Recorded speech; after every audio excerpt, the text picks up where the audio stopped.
بسم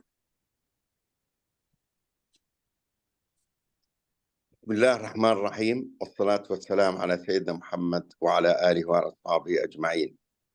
Good morning, gentlemen. I would like at the beginning to welcome His Excellency Dr. Mahmoud Abu Zaid, the President of the Arab Water Council. And also I would like to welcome Professor Suzanne Schmier from the IHE Delft Institute for Water Education, and also Professor Jamal Abdo, Director of Water Research Center from the University of Khartoum. I lost the... hello? You hear me? Yes, yes. I would like also to welcome Dr. Jamal Abdo, Director of Water Research Center, University of Khartoum. I would like also to extend my welcome to all participants from the young water professionals and diplomats from Arab countries and Africa who are attending today this important training workshop entitled Physical and Online Training Workshop on Strengthening Water Diplomacy Tools and Tracks for Young Water Professionals and Diplomats. I would like at the beginning to give the floor to His Excellency Dr. Abu Zaid to give his opening remarks. The floor is yours, Dr. Abu Zaid. Thank you very much, Dr. Walid. Dear colleagues, distinguished participants, it is my great pride and immense pleasure that I stand before you today to open this groundbreaking workshop on strengthening water diplomacy tools and tracks for young water professionals and diplomats. This workshop, organized by the Arab Water Council, the Arab Water Academy, and our esteemed partners, the Water Research Center of the University of Khartoum and the Institute for Water Education, IHE Delft, brings together an extraordinary group of young minds and future leaders from across the Arab region and Africa. Our focus over the coming days will be to address one of the most significant challenges of our time: managing shared water resources, diplomacy, collaboration, and scientific understanding. In a world where fresh water resources are increasingly strained and the demands placed on them are ever growing, transboundary water management has become one of the most complex and sensitive diplomatic the 21st century. Water as a driver of development, foundation for prosperity, and when poorly managed, a potential source of conflict. The history of water disputes across the world is long and fraught with tensions, but the future need not follow that same path. We are here today because we believe in the transformative power of water diplomacy to turn potential conflicts into opportunities for cooperation. While scientific understanding of hydrology and water resources management is essential, it is not sufficient on its own to achieve sustainable solutions. The interdisciplinary approach of water diplomacy brings together scientific experience, potential engagement, and policy making to foster equitable and cooperative management of shared water resources. Water diplomacy acknowledges the intricate relationship between the nature, societal, and political dimension, transboundary basin, and seeks to build trust, encourage dialogue, and create shared benefits for all riparian states. Many parts of the Arab region and Africa, the limited understanding of water diplomacy tools has hindered meaningful dialogue and cooperation. This gap between science and policy is particularly evident in basins where knowledge and capacities are unequally distributed among the riparian states, creating imbalancing in negotiations and in some cases fostering tensions.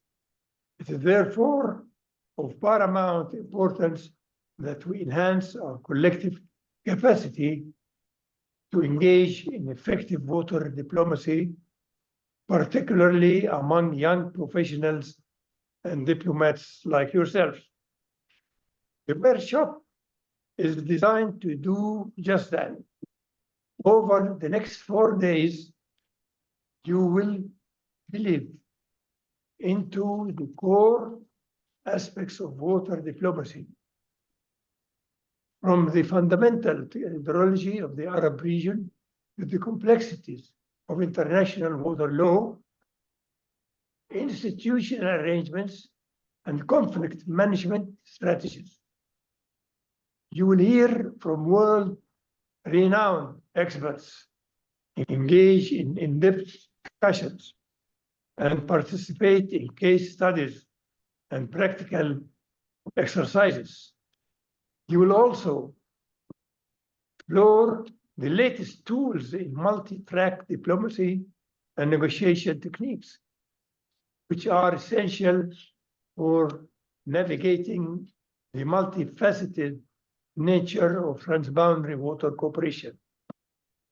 But beyond the technical skills and knowledge, this workshop is an opportunity to build something even more valuable: relationships. You are the next generation of water leaders, and the connections you form here with your peers and experts will be the foundation of a regional global network of professionals dedicated to achieving suitable cooperative water management. In addition to the knowledge and skills you'll acquire, this workshop will contribute to the creation of an interactive water diplomacy technical platform, which will serve as a hub for continued learning, sharing best practices, and collaboration long after this workshop concludes. Platform will be instrumental in ensuring that the lessons learned here today continue to inform and inspire future generations of water diplomats. As we embark on this journey together, I encourage you to be open-minded, to ask questions, to engage with one another. This is a unique opportunity to expand your understanding, to challenge your assumptions, contribute to the shaping of a future where water diplomacy is not just a reactive tool, but a proactive force for peace, security, and sustainable development. I look forward to seeing the fruits of his work, both during this workshop and in the years to come. Take the skills and knowledge gained here, apply them to the complex and often delicate task of managing shared water resources. Thank you, and let us move forward the shared goal of building a peaceful and water secure future for all. Thank you very much. Thank you, Your Excellency, Dr. Mahmoud. And I would like to give the floor to Professor Suzanne Schmier from the IHE Delft Institute for Water Education to deliver his also opening remarks. Yes, thank you. Thanks a lot. Good morning to everyone. It's a pleasure to be with you, at least virtually. It would, of course, been great to meet everyone in person, but I hope there will be another chance sometime soon in this or in another course. So thanks for having IHE Delft be part of this. Thanks for inviting us to contribute, me and my colleague Jennifer Sering, to your course. The ones of you who know us, IHE Delft, you will know that we are a leading institute in the field of water conflict, water cooperation, and water diplomacy research, alongside many, many other water-related research topics that we work on. So we were founded in 1957, actually, by UNESCO to address water challenges. And back then, we worked a lot on engineering questions, hydraulics, flood management. But over the years, we have, very similarly to you, discovered that a lot of the water challenges are actually governance challenges, and that water diplomacy is something that can really help with peaceful, with cooperative, with sustainable governance and management of water resources. So we have built since a few decades also that expertise in water diplomacy and have worked on it in basically every region in the world, including in the Arab world. So we're very happy that we can continue this cooperation working with you, but especially with a younger crowd, training the next generation of water diplomacy leaders in your region, which I think is really crucial. I don't need to tell you, because you know much more about that the region, your region, is a region that is faced with many challenges, unfortunately, but including water challenges. But I think we also all agree that the only way forward, if we want to manage the water resources in a sustainable and a peaceful way, is cooperation. We know both from research and from policy practice that conflict, that competition over water resources ultimately doesn't benefit anyone. It leaves everyone worse off. It has negative impacts on people. It has negative impacts on ecosystems, on entire countries, on their economies. So no matter how difficult it is, the only way forward is finding cooperative solutions. So we're really delighted, really proud as IHE Delft that we can contribute to this course and that we can help advance this agenda with a new generation, a young generation that is really the hope for all of us over the next days. And I don't want to speak for much longer, because I think the speaker just before me has really highlighted all the important points why we're doing this course. So just to reiterate that we're very happy and very proud to be part of this course, and me and my colleague Jennifer, whom you'll meet tomorrow, are really looking forward to working with you on this course. But of course, we're also hoping that this is just the beginning of a longer, fruitful cooperation by which we address together the water challenges in your region, but where we can also bring in experiences from other regions, because I think learning from each other is always the way forward. So thanks a lot. I really look forward to spending the next days with you. I do apologize that I need to jump off this call now, because I have to teach here, our students here, but it was a pleasure to meet you today, and I look forward to speaking again to you tomorrow. Thank you very much, Professor Susan. And really, I'm extremely happy, because eventually, the IHE Institute for Water Education is joining forces with the Arab Water Council and also the Water Research Center of Khartoum University. We are joining forces to deliver this extremely important training workshop for young diplomats and water professionals. I know very well the IHE, as I served on the board for 6 years. I know your expertise. I'm extremely happy, and I am looking forward to a long-lasting relation with the Arab Water Academy, the Arab Water Council, to expedite, and also to deliver and to also to benefit from your comprehensive expertise, specifically in water diplomacy, as you have really very impressive expertise in this area.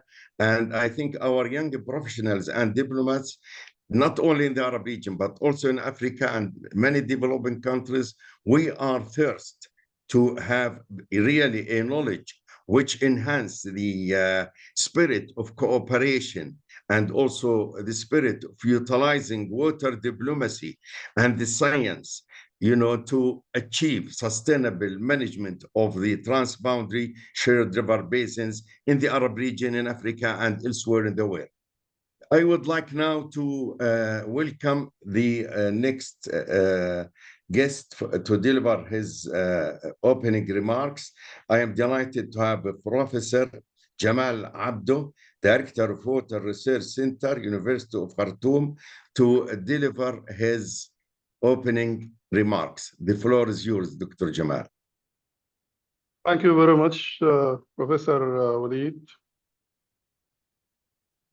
Honorable Professor Dr. Mahmoud Abu Zaid, President of the Arab Water Council, Professor Dr. Walid Abdurrahman, Vice President of the Arab Water Council, Professor Dr. Abdin Muhammad Ali Saleh, the Chairman of the Arab Water Academy of the Arab Water Council, Professor Dr. Susanna of the Institute of Water Education, IHE Delft, the Netherlands, Professor Dr. Hussein Al-Atfi, Secretary General of the Arab Water Council, distinguished professors, water professionals, and participants attending and online, ladies and gentlemen. On behalf of the Water Research Center of the University of Khartoum, it gives me great pleasure to welcome you all to the opening ceremony of this training workshop on strengthening water diplomacy tools and tracks for young water professionals and diplomats, which is organized jointly by the Arab Water Academy of the Arab Water Council, the Institute of Water Education, Delft, and the Water Research Center of the Faculty of Engineering, University of Khartoum. We are very honored with our collaboration with the Arab Water Council and really impressed by the great work and achievements it has made and continues to make in water resources management in the Arab region and in capacity development as well. I would like to take this opportunity to express our sincere thanks and gratitude to the Arab Water Council for hosting our Water Research Center in its premises and for availing all its facilities for us to conduct our activities during this very difficult time we are having in Sudan. We really do hope that the ongoing conflict stops and peace and stability returns to the country so that we will be in a better position to have better opportunities to continue our fruitful collaboration. I also would like to express my appreciation to our collaboration with IHE Delft, and we are very honored with this collaboration and the great achievements we have made together over the past year in training and capacity building in the area of water diplomacy and cooperation. The Arab Water Academy, IHE, and the Water Research Center have developed a 3-year program for training and capacity building in water diplomacy and cooperation focusing on young water professionals and diplomats. This program is designed to enhance the interdisciplinary understanding of transboundary water challenges and advanced tools for water diplomacy, as well as strengthening networking among the next generation of leading water professionals and diplomats. The program will enable the participants to understand key aspects of hydrology and water resources challenges they are facing, including transboundary surface and groundwater. In addition, the program will enable participants to understand key theories, tools, and approaches for water diplomacy and cooperation, assess and apply different institutional arrangements and diplomatic tools for water cooperation, as well as analyze and compare lessons learned from water conflict and cooperation in different basins of the world. This workshop is the first activity of this 3-year program. Other workshops will continue or will follow in the coming 2 or 3 years.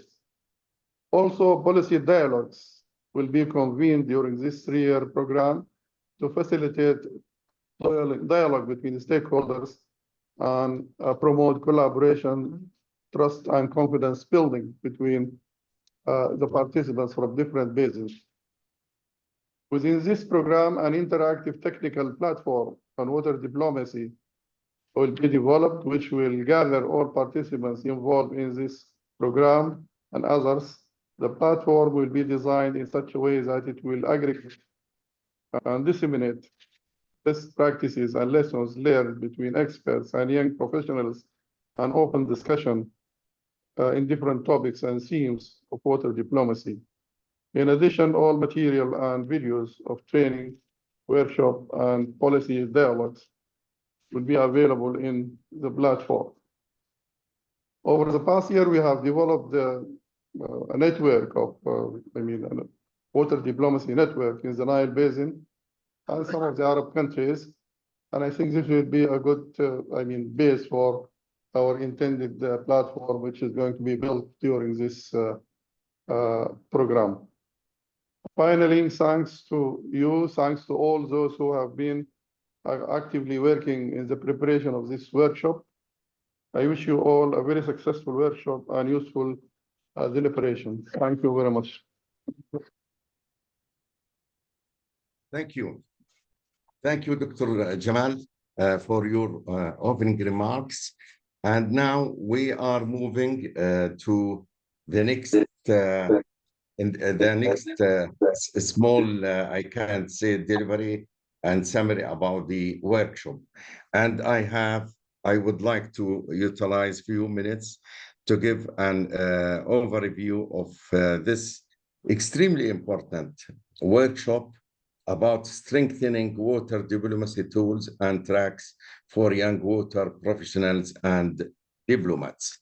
I think as His Excellency Dr. Abu Zaid mentioned, and also as the other colleagues, speakers, Professor Suzanne and Professor Jamal, they have stressed the need for understanding, the water diplomacy issues to avoid conflicts when we deal with transboundary management of the international river basins, whether it's in Arab region or Africa or elsewhere.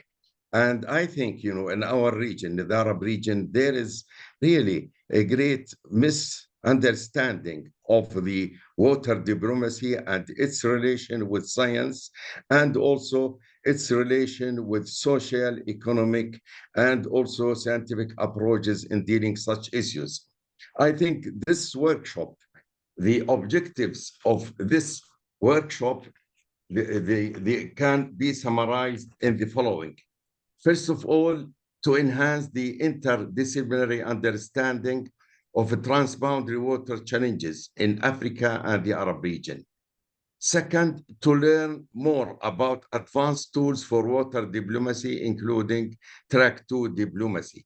Third, strengthen regional networking among the next generation of leading water professionals and diplomats from different countries of Africa and the Arab region. And the specialty of this training workshop, it is dealing with the young professionals in the Arab region and also Africa. They are the leaders, the future leaders of water diplomacy in the region and also in Africa. I'm glad, to have them, participating in this training workshop physically and also online. And I hope at the end of this workshop, we will be able to enhance knowledge on key aspects related to the hydrology and water resources among young professionals and diplomats, with emphasis on transboundary water management. And also, we hope that the participant will be able to strengthen their diplomatic tracks of transboundary water management in shared basins and enhance their skills in negotiations, conflict management, and dispute settlement mechanisms. I think these objectives and expected outcome are extremely important.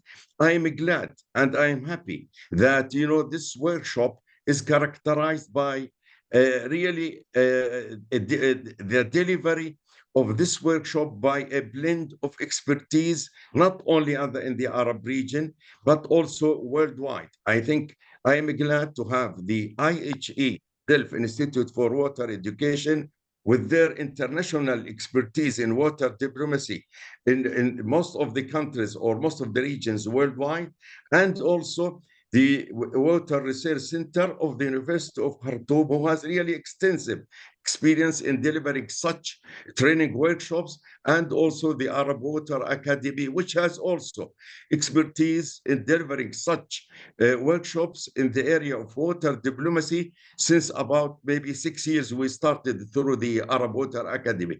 This blend of expertise, African expertise, Arab region expertise, and international expertise represented by the IHE, I am expecting that the outcome will be really extremely beneficial to all young participants from Africa and from Arab region. I wish everyone, to have really a great times, to benefit from the tools which is going to listen from really top experts in the area, a blend of experts I mentioned, and I wish good luck for everyone. Thank you very much.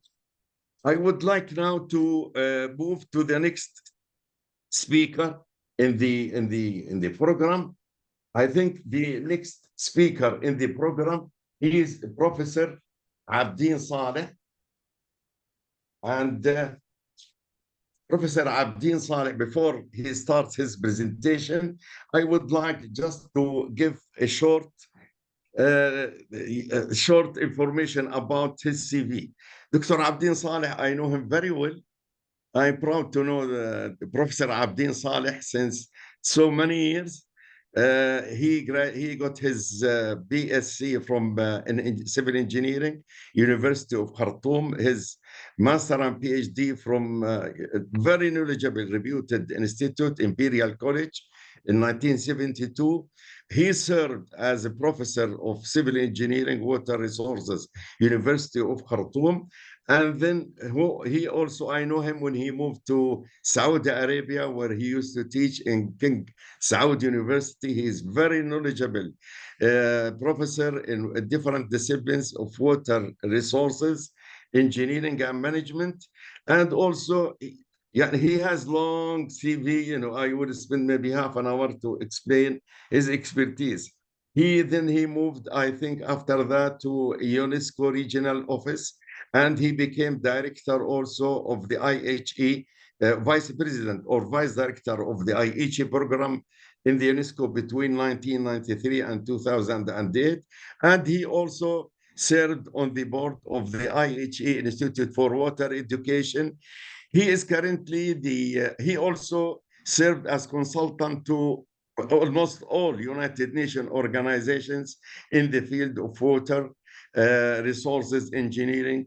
And he did a lot of services, to the water community, not only in the Arab region, but through UNESCO and international organizations in different disciplines of hydrology, surface hydrology, groundwater. I know him very well. He is currently now the director of the Arab Water Academy. We are delighted to have Professor Abdin to lead the Arab Water Academy. I think he has, a lot of expertise in different organizations. I don't want to take more time, but really I am extremely happy, and I would like to welcome my colleague, friend, reputed Professor Dr. Abdin Saleh. The floor is yours. By the way, the title of the presentation of Dr. Abdin, Introduction of the Hydrology of the Arab Region. And I think Professor Abdin Saleh is the best to talk about this area on this field. The floor is yours, Professor Abdin.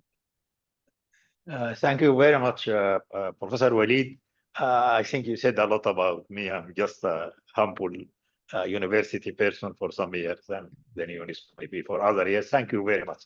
And also, I would like to thank everybody here, those who really contributed well on behalf of the Arab Water Academy, to thank those all who contributed to make this a success, the Arab Water Council, the Water Resource Research Center of the University of Khartoum, the IHE, my friends and colleagues in the IHE, and I think this is the beginning, as Susan said, this is the beginning of really a project which we think is needed very much in our region, and we hope that we can do something.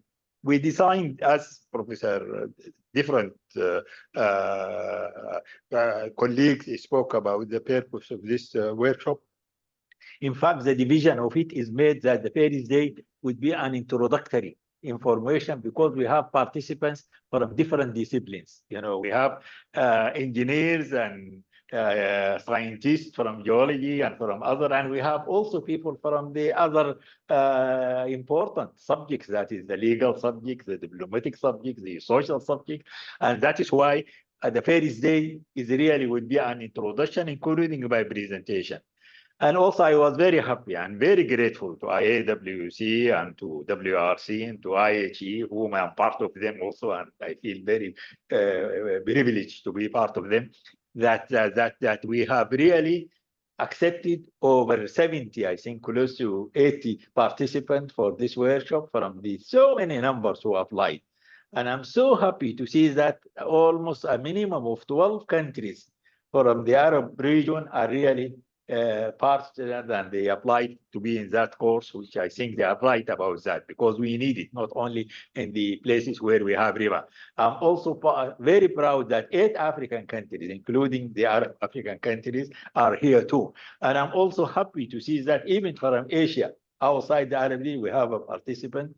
We have a participant from Europe. So I hope that this would be useful. Also, my presentation, Introduction to Hydrology, which look very simple for those coming from the engineering side, but we thought also we have participants who need to know about hydrology. So I made it very simple to give an idea why, what is hydrology, why we talk about hydrology, and what is hydrology in fact. So as you know, water is not a sector. Water is a connector. And I remember many years back, we used to, as engineers, before the 50s, we don't want anybody to talk about water, or we others. We go build a dam, we go and build a dam. We look for how strong it is. We have something, we used to call it the safety factor. In fact, it is the ignorance factor. So you can see the things built before those are very big and very.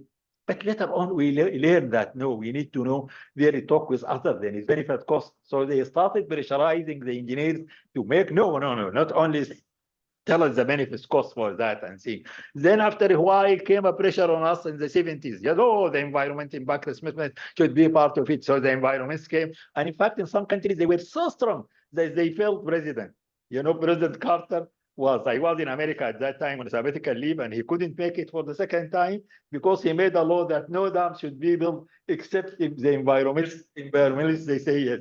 Then later on they said, no, not only those, the social aspect on any design you make should be there. And so the social character entered. So So water is theory. It's not the engineers and the water people. It is you also, the lawyers. It is everybody else. It is really, if you look to it, even in the Sustainable Development Goals, the 17 goals, the specific goals, I made a work with some of our students on the 17 is Sustainable Development Goals. None of them can be achieved without water.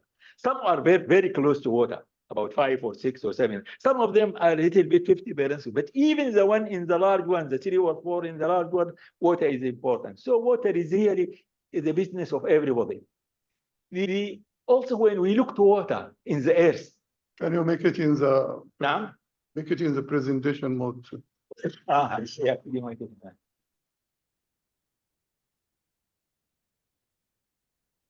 The presentation mode. So is it okay, this one? Okay, then when we talk about water in the world, we have to know that water is really in the oceans is 96.5% of the world. Water is in the ocean. So whatever we make desalination, we don't take a lot of it. So it is really a potential, which we looked at it. If you look to the other saline water, other than the window, which is 0.9%, the fresh water, which we can use and drink, it is only 2.5% of the world water. But when you come and distribute this 25%, you will find that 68.7% is glacier and ice cap.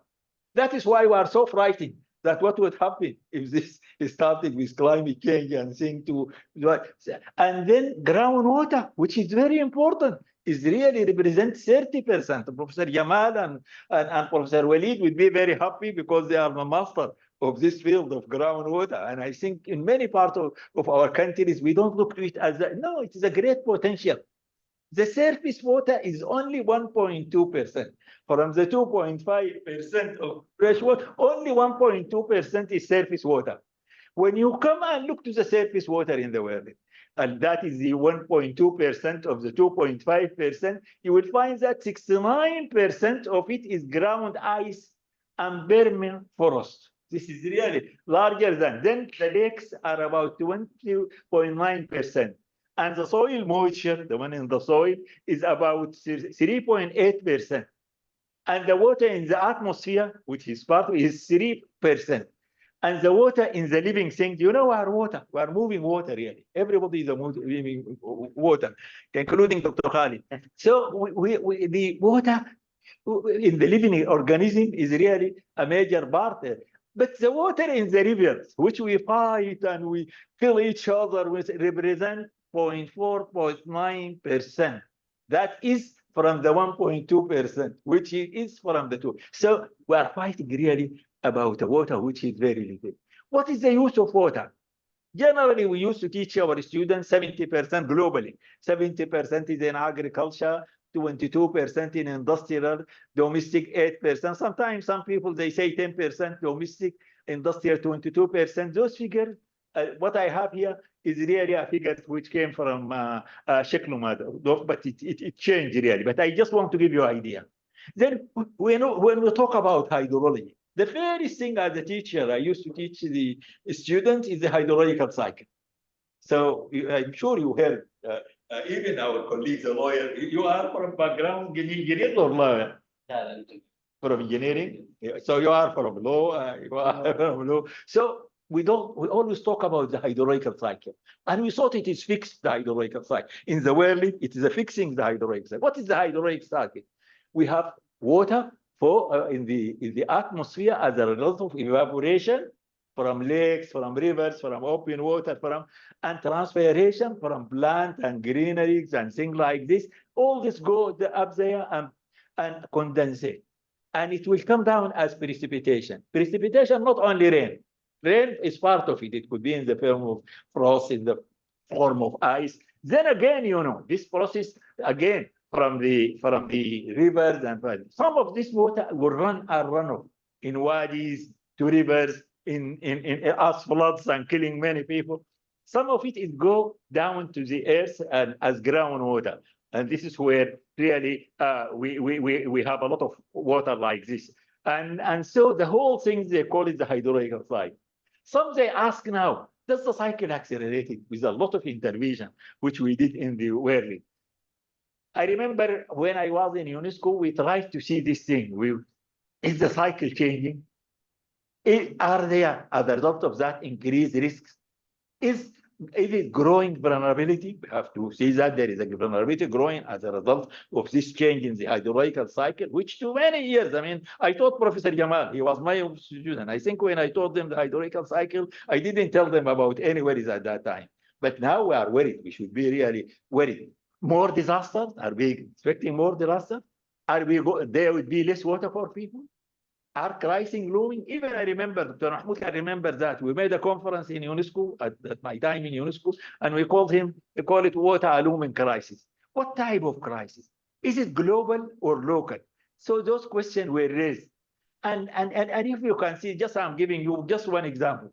If you look at one indicator like floods, number of flood events by continent and decade from 1950, when some of you will not be here, I think all of us we were there from 1950. Anyway, from 1950 to 2000, you can see in the different continents. In Asia, you can see how from 50 the floods increased. You can see in America, in Europe, in Africa. So adaptive water management is crucial as it adopts an approach based upon flexibility, resilience, and continuous learning. You can see, I remember I was invited for something in Budapest, a conference.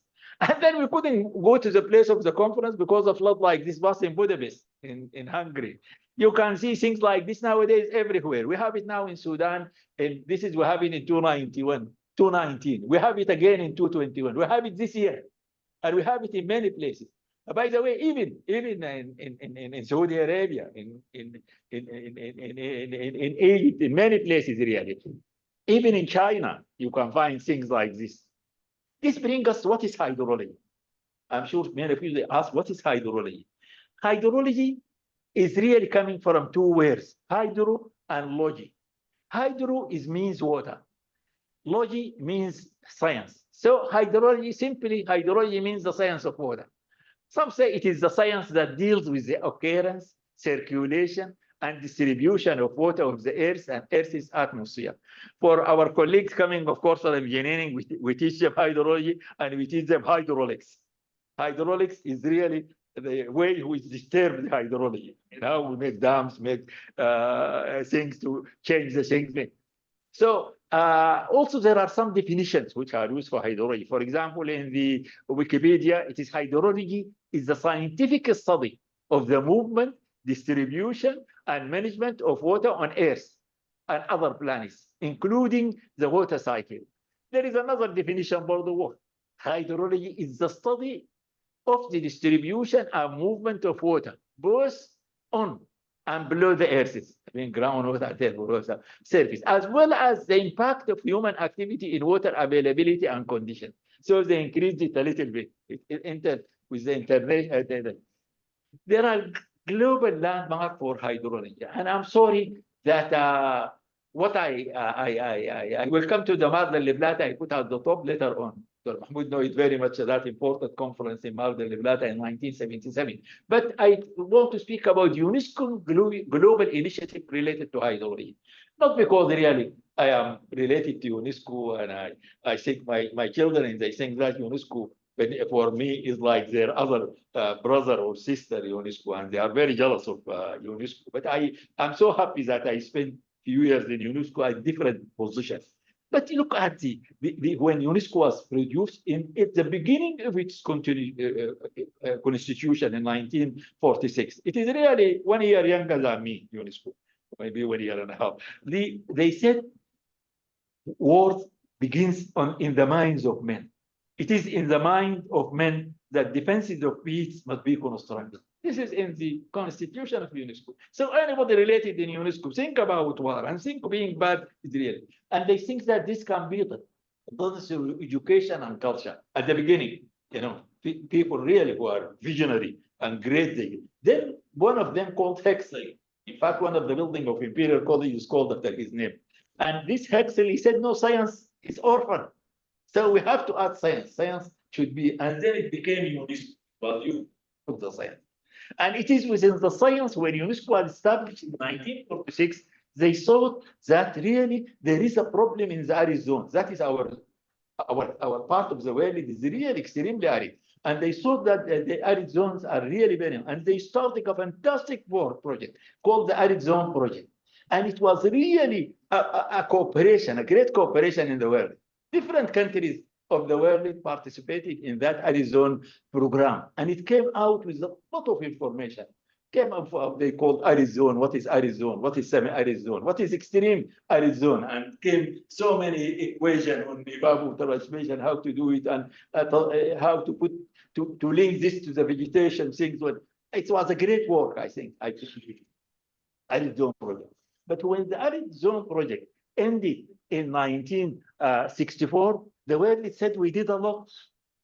And in a excellent cooperation. I think one of the, also I'm sorry to talk about UNESCO so much because I'm part of it, my experience of it, but I think it was great with regard to hydrology. It is really the one who linked to hydrology. From that, they said they did a lot, but a lot need to be done. And then they thought of a program called the Hydrological Decade. And that, by the end of the Arid Zone project, they started the Hydrological Decade from 1965 to 74. And I think a great work done at that time. They made models for rainfall and how rainfall could be seen and how the runoff would look like. And they brought also the budget of the world, rivers of the world. But they made also capacity building program for training. And many countries contributing, including Egypt. I think in Egypt, Mustafa Suleyman, Dr. Mahmoud, you know, and Dr. Mahmoud and others, they supported it for years. Started by the decade, really. IHE, as Susanna said, it started also by the just before the decade, but it was by UNESCO. It was started. So in many in Hungary, a very important course. So many people also contributed training activities, not only for engineers, also for technicians. And I think that was the International Hydrological Decade was great. But when the decade ended, and then they met again, they said, well, we did a lot in hydrology, but it's still a lot we don't know. And the objectives are still there. And so they started the International Hydrological Program. And that also was the start, pure hydrology, looking at the relation or science of water, how is it linked with the atmosphere, rainfall and precipitation, and what's going underground, what is going. So it was really a lot of work done during the hydrological decade. But also hydrological program, we started in phase 1 and phase 2, it started this, looking at this one. But I think it is in phase 3 of the IHB, which is continuing until now, by the way. Now we are in phase 9 of the IHB. And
anyway, a lot could be said about that, and I'm worried about the time. I want to allow a few minutes at the end for questions or so. Then in here in Cairo in 1993, I came to Cairo here as the regional hydrologist, and I became part of the Secretariat of UNESCO.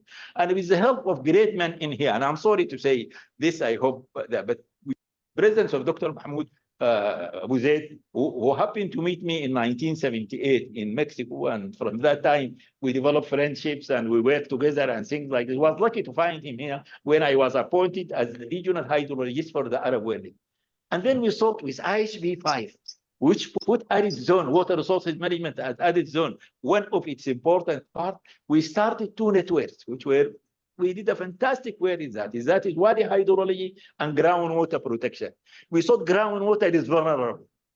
Groundwater, the part of it, groundwater is really, if you pollute it, you cannot find it. And there was a severe need towards groundwater in our region, but without taking cautious not to over abstract it and not to pollute it. And as a result of that, we have 2 networks. We established new network, and the groundwater network, and I should mention that, was led also by the person introduced to me by Dr. Mahmoud, is Dr. Fatima Atiyah, alayha rahmatullah. She was a great, she really,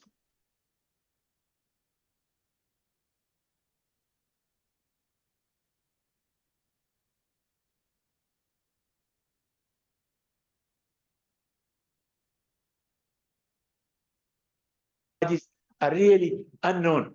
For example, a good work was done for years in Saudi Arabia for the wadis in the western part of Saudi Arabia by Howard Wheater and groups of. But that work was great. But when they want to study the hydrology of that part, they said they found water flowing, and none of the rainfall stations they register one. So the rainfall was so localized.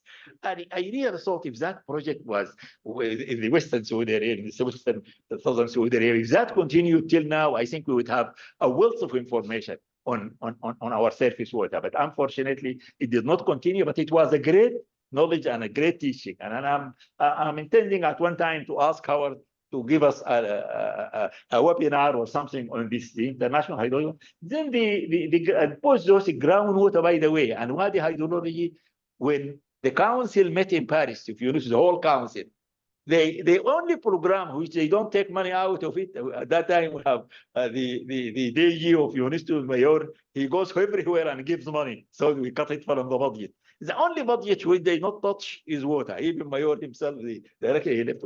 And so we did a great work. And I think with help of the persons I mentioned, and I was lucky that Dr. Mahmoud at that time was the president of the National Water Research Center of Egypt, and all the things available there were put really for us. And that is why we managed to do a great work. Wadi hydrology, also, though the coordination was in Aksad, but still, I think we did that. When UNESCO met after some years, they said, no, Arizona is not only in the Arab region. We want a global program. And we developed a program which we called it GWADI. And GWADI is a global net for water information in Arizona, in countries like us.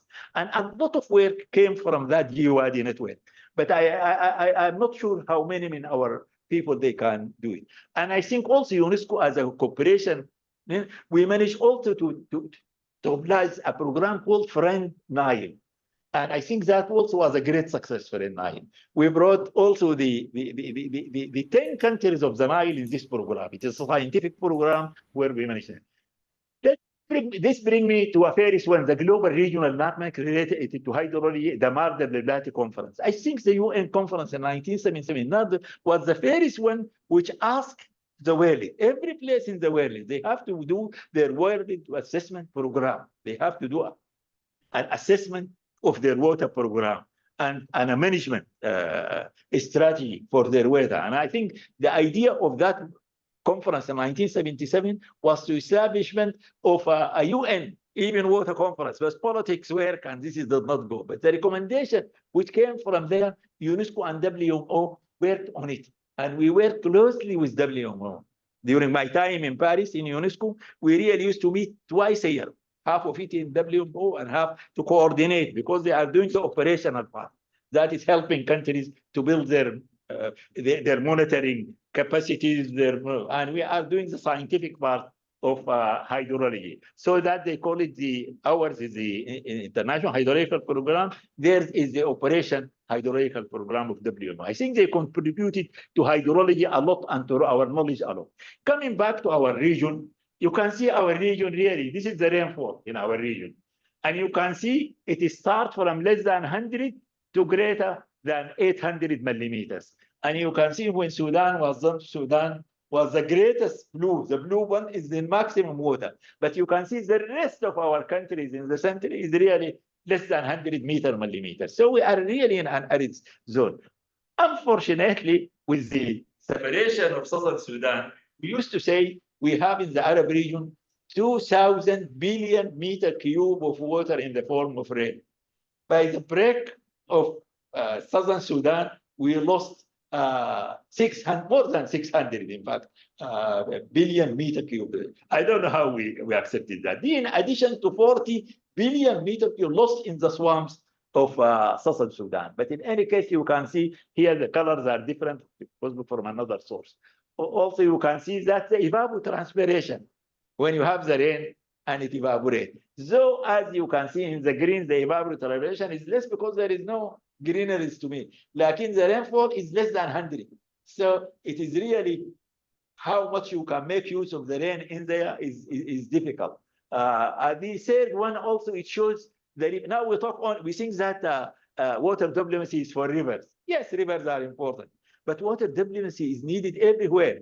It needed. You can see we have the river Nile basin, which we Egypt and Sudan share it with another 9 countries. The Jordan River is a problem. The Euphrates and Tigris is a problem. But this is not the only problem. You know, surface water in the amounts of wadis, we have so many common wadis. Groundwater, I mean, though the surface water, this is rough also. Those figures, by the way, don't take them as figures. This is rough to show you. Still, Sudan has the largest potential for rain in the Arab region. Maybe Algeria, maybe Mauritania, maybe. But if you look at what is used in one of the publications, we are using a small percentage of our rainfall in most of our countries, which is still a potential, which I will talk about it a little bit if time allows, because I want to allow time for discussion and for telling you about you can see groundwater. We have so many joint aquifer in our part of the world. 43, we have 43 joint aquifer. 58% of the area of the Arab region is within places where we are aquifer. It's not only aquifer, even the water in the atmosphere now with the increase of rainfall, bringing water from dews or from clouds or things. This is now is improving tremendously. So I think we have a looming water crisis, and we need water diplomacy everywhere, not only for rivers, which I show you, they represent 0.49% from 1.2% from 2.5%, which is there. But we have really a looming water crisis. But of course, also we have opportunity. I mean, I don't want to make, and we need water diplomacy for groundwater. We need it for joint wadis. For example, in Sudan, we have Khor Abu Habil. It passed through 60 states. Those in the upper one, they want to develop it, then there is a problem. When I was in Yemen, I went a couple of times in Yemen as a consultant, and then you can see they want to make some project on the upper part of the mountains. What about the people down there? So we have a looming water crisis in our region. But if we look to UNESCO makes a report every 3 years, used to be. This is the World Water Development Report. And when we started in 2003, we used to have it published with the World Water Council Conference, Dr. Mahmoud.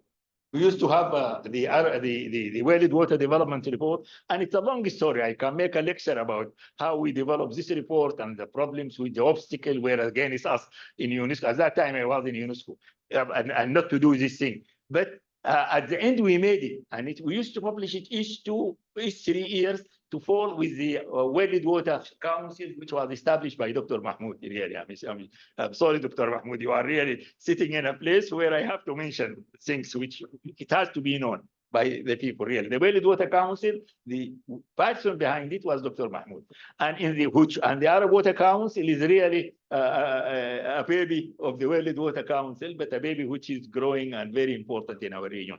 Anyway. So we used to publish this report, which we tell what is the situation of water in the whole world. Even we have a regional part, including the Arab region.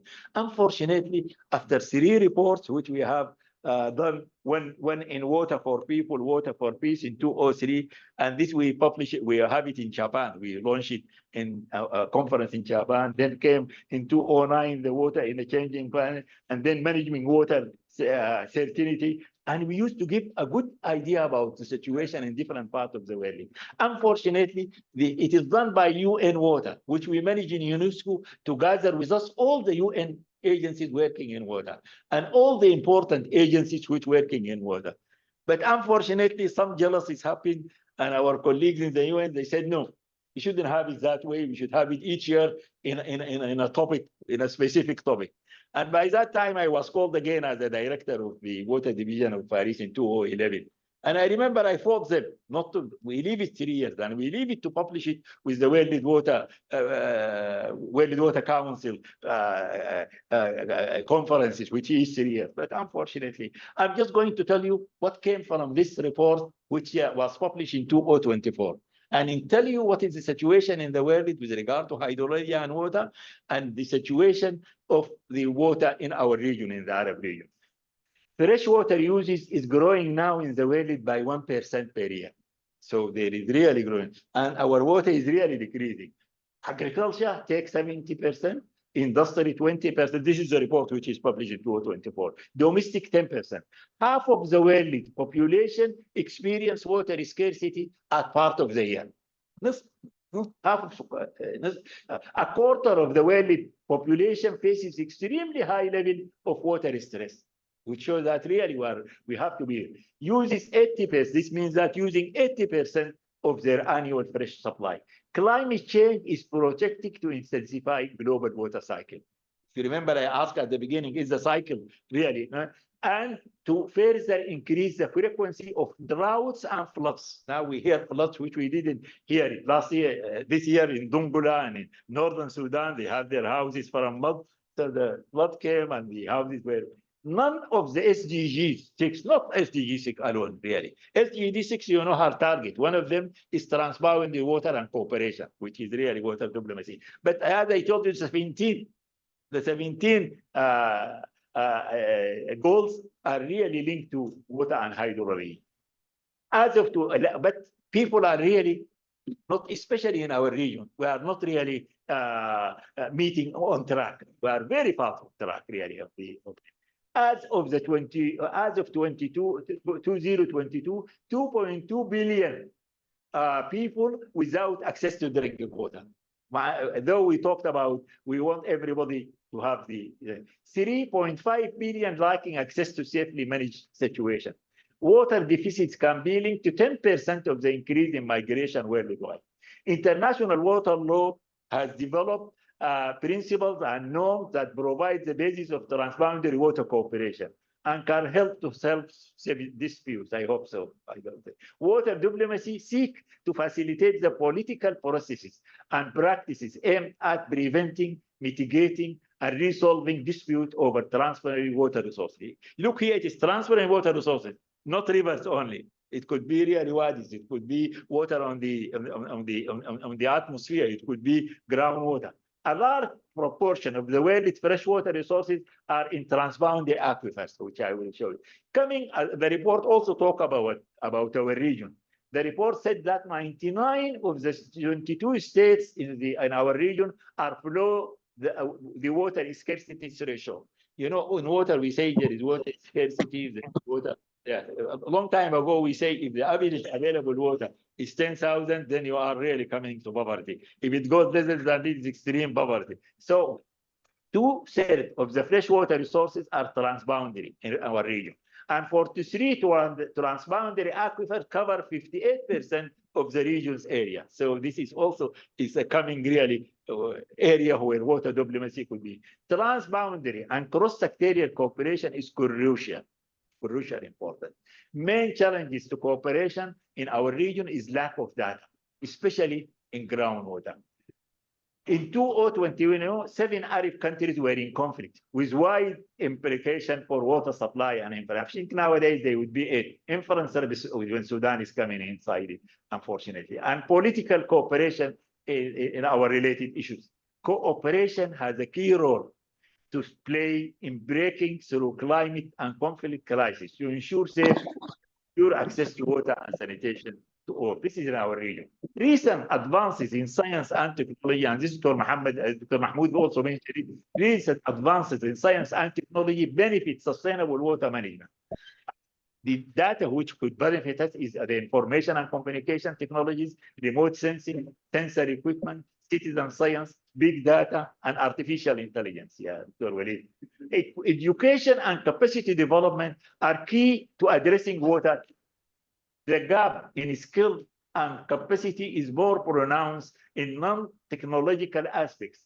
That is the legal part, the institution and development. I think you have to have with us in the legal and in the other. You are part, a very important part in doing that. These skills are essential in the transforming water river basin or conflict-prone region, where resolution may require a process of negotiation and compromise, which is really now you are doing in your meeting. There is a need to make better use of existing sources of finance, and finance is a problem, to mobilize new capital, including greater international support for developing countries. Now we made a project and in this area, and now we are really looking for funds. We hope that we can find it. There are opportunities, but I'm not going through it because of time. And I would have liked to talk about the opportunities we have. We see water harvesting, and I show you some desalination, which is important, using virtual water. There are so many opportunities, so we should not be frightened. I mean, we have really, we can negotiate and talk in shared water, but at the same time, there are many opportunities, which I will know. Also, we cannot work in water like in other parts of the world. We have to learn to live with water with scarcity. Otherwise, even when you have, that's, for example, in using desalination water, this created in Riyadh a rising water, which was a big problem. I worked on it for many years, how to solve it and how the brine which remains from. So whatever we bring to change the hydrological cycle in a local way, we have to have science behind us to see how we can deal with that. So I will just go from water harvesting, because really at the time will not allow, and really I will leave it. And I'm sure Dr. Walid was very lenient with me, but I have just to give you idea about the Arab Water Council, which Dr. Mahmoud gave you, and I think the Arab Water Council is created in this part of the world, and I think it should remain. It is your responsibility, young people, really. It is your responsibility that this thing continue after we go. We are not remaining for you when accounting from the years and things like this. Nobody knows who will go yet, but definitely it is your responsibility, the young people, to see how we can develop. The Arab Council really not moving.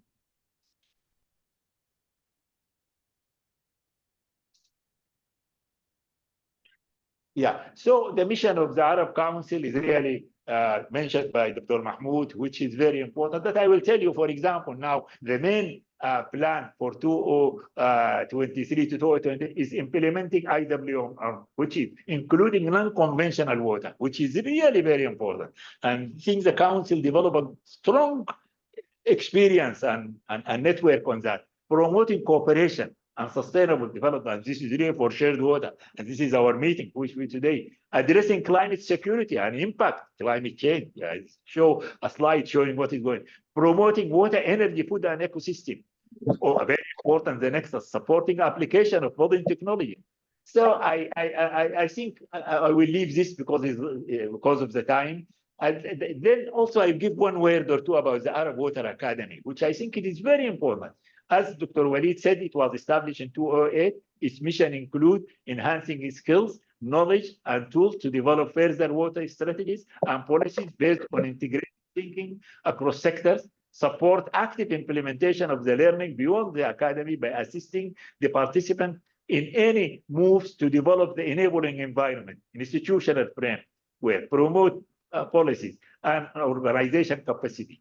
And also we have really different objectives. I can send it for those who are interested. What are they? AOE is a scientific arm of the Arab Water Council and a center of excellence and capacity building in water-related issues in the Arab region. Training programs include, but not exclusive to the following: non-conventional water, use of modern science technologies, enhancing the cooperation and the concept of IWRM, promoting concept of sustainable development and mechanism for achieving them, interrelations between energy, water, food, and environment. The next thing, raising awareness, hydro diplomacy, which we are meeting today on this aspect, among other. I think I will stop here to give, if there is a time, and Dr. Walid give me a time. I think he was lenient with me.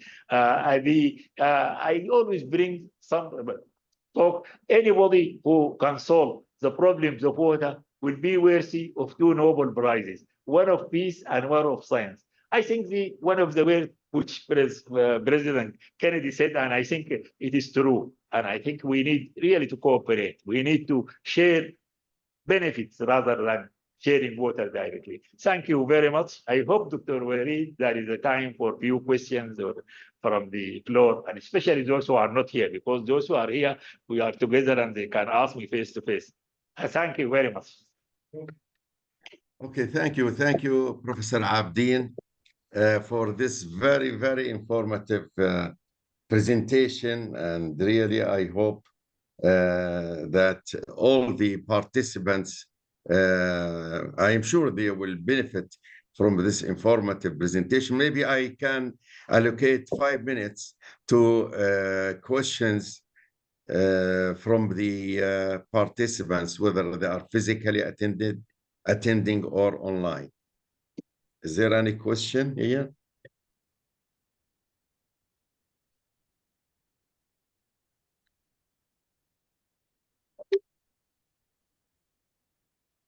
Looks like no questions. Then it is my pleasure. Not a question, but it's a comment. Dr. Walid? Yes, Dr. Hussein, تفضل. حياكم الله. The floor is yours, Dr. Hussein. Put your question or remark if you like. Thank you, Dr. Walid, very much for your introduction and the very important workshop today that guided by a lot of expertise here and the panelists. I'd like to thank the ex-speakers about their Dr. Abdin and the informative presentation. And one of the things that I believe that yes, there are challenges, as it's mentioned, but still there are the opportunities. And through the opportunities about this efficient water use or non-conventional water resources or demand management, I believe also the sustainable development goals now today is one of the priority. To achieve this, it should have some essentially and certainly cooperation between all, especially the donors and the interested support for finance. So I believe one of the areas that the opportunity for working together to achieve the sustainable development goals is one of the opportunity to be added.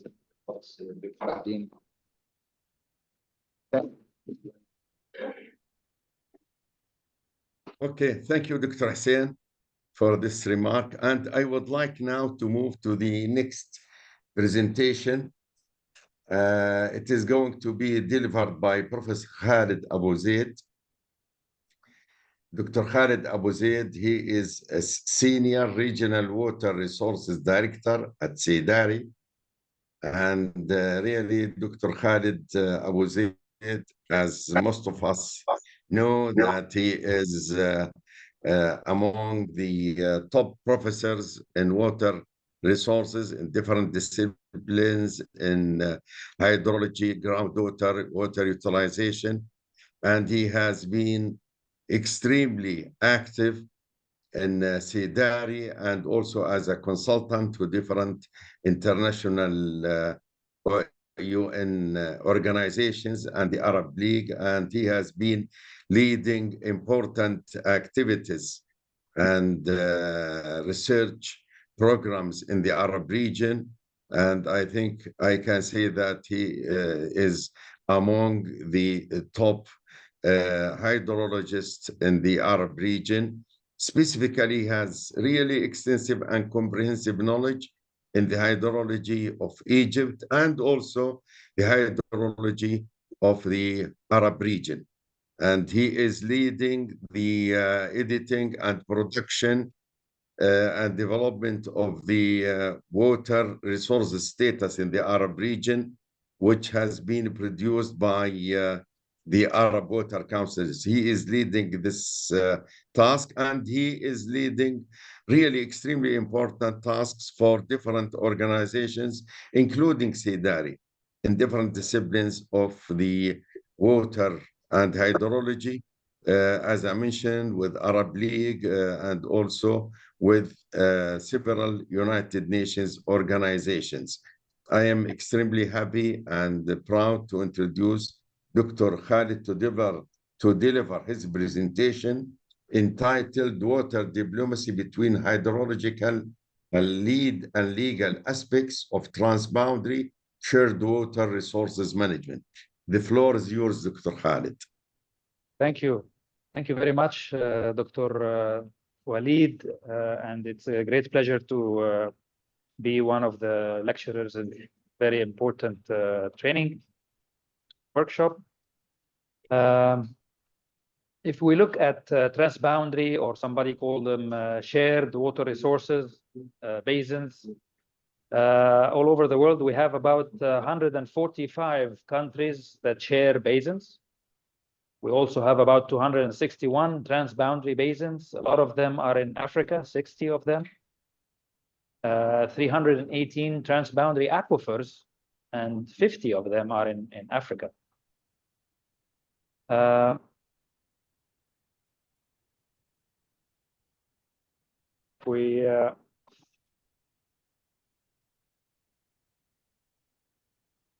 If we look at the Arab region, which is really known for its scarce water resources, the highest region in the world, but also 65% of its renewable water resources, blue renewable water resources, which are the surface water resources, originates outside of the Arab region. As you can see in the map, see that the rainfall is only on the fringes of the region. And most of the water resources that feed into the Arab countries are transboundary rivers such as the Nile, the Euphrates, Tigris, the Senegal River, Mauritania, the Juba and Shibili rivers in Somalia.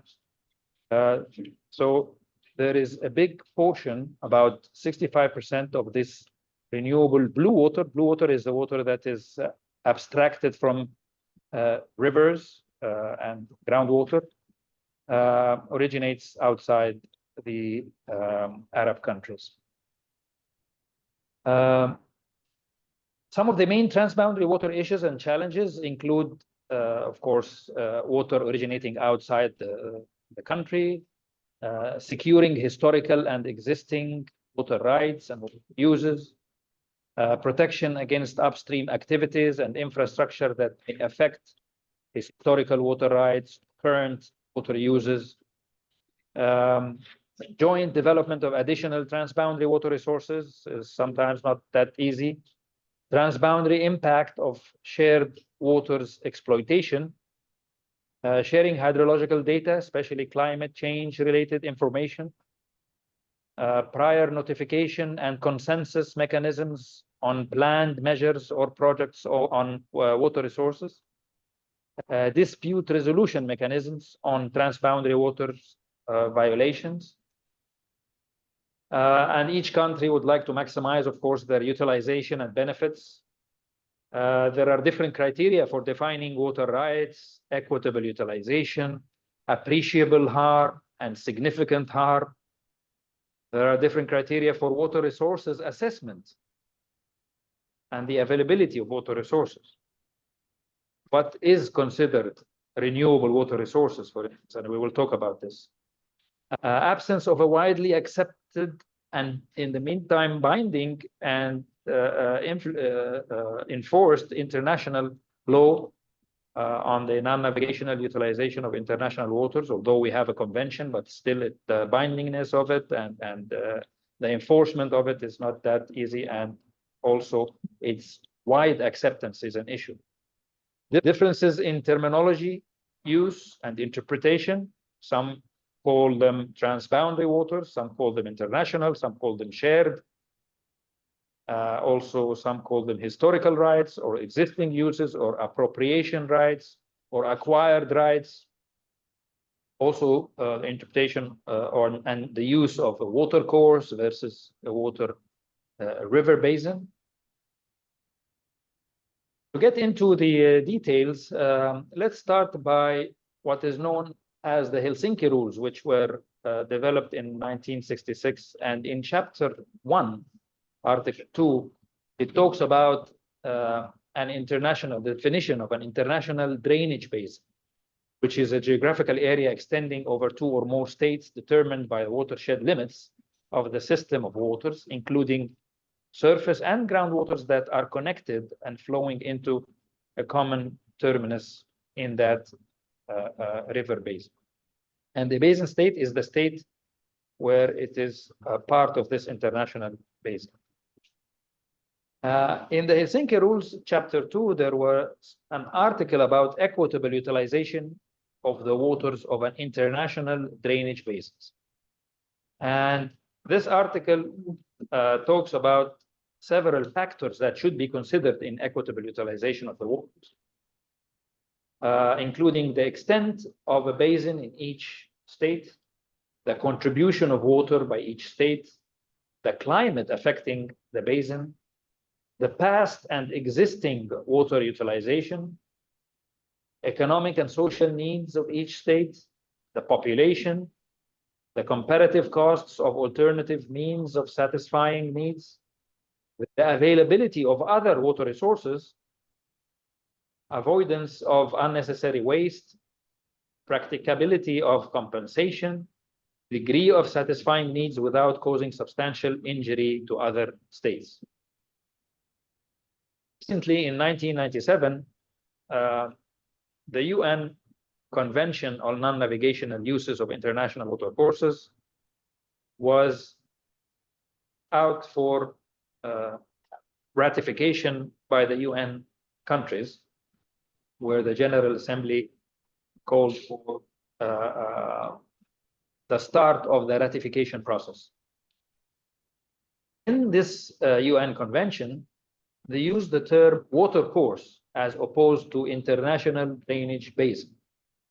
And here the definition of a water course means the system of surface waters and groundwaters constituting by virtue of their physical relationship a unitary whole and normally flowing into a common terminus.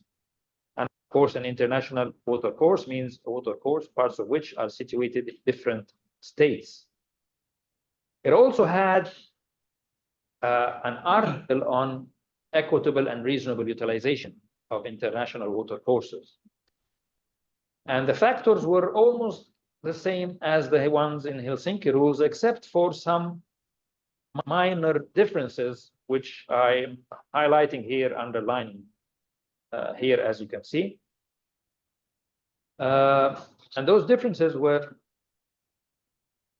the mention of existing and potential uses of the water course. Remember, in the Helsinki Rules, it was called past and existing water utilization, but here it says existing and potential uses of the water course, which is future uses. And this is, of course, a little bit ambiguous because you can never define a potential use, because the sky could be the limit. You can maximize your needs as much as you want. Also, the term availability of other water resources, which was here explicit, here it is a little bit implicit, and another factor with a different meaning has been added, which is availability of alternatives of comparable value to a particular planned or existing use. So here it talks about alternatives for the use and not for the resources. Also, you can see that there is another article on the use of terms, which includes the water core state. And here, the state means not just a state party to the present convention, but also a party that is a regional economic integration organization in the territory of one or more of whose member states part of an international water course is situated. So here you can see that regional economic integration organizations could also be a member of this agreement, and the implication of that has to be really studied well. Where this regional economic integration organization may have some river basin countries or states, but also may include others that are not relevant to a specific river basin. And here it says that the regional economic integration organization means an organization constituted by sovereign states of a given region to which its member states have transferred competence in respect of matters governed by this convention, and which has been duly authorized in accordance with its internal procedures to sign, ratify, accept, approve, or accede to it. الحمد لله يا حبيبتي، ازيك انتي؟ كله كويس؟ الحمد لله. هي الليل بس هو اللي بيبقى صعب قوي وطويل جدا. لما بجيب الصبح ببقى موت، لكن لما بصحى الصبح ببقى. Sorry about that. Somebody might have opened their mic. So the present convention is subject to ratification, acceptance, approval, or accession by states and by regional economic integration organizations. And the instruments of ratification, acceptance, approval, or accession shall be deposited with the Secretary General of the UN. And here also it says that in case of such organizations, one or more of whose member states is a party to this convention, the organization and its member states shall decide on their respective responsibilities and shall not be entitled to exercise rights under the convention and concurrently. It also says that organizations shall declare the extent of their competence with respect to the matters governed by the convention. So here the introduction of the regional economic integration organizations is very important to study and to know the implications of it.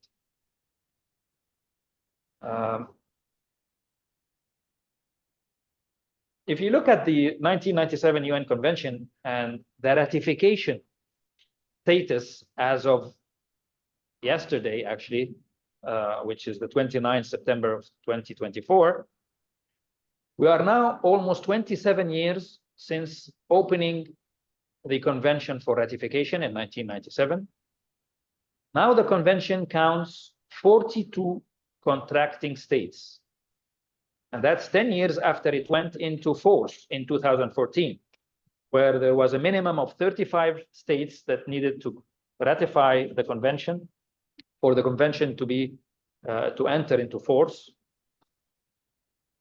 These 42 contracting states include 15 countries in Africa, and they are mentioned here.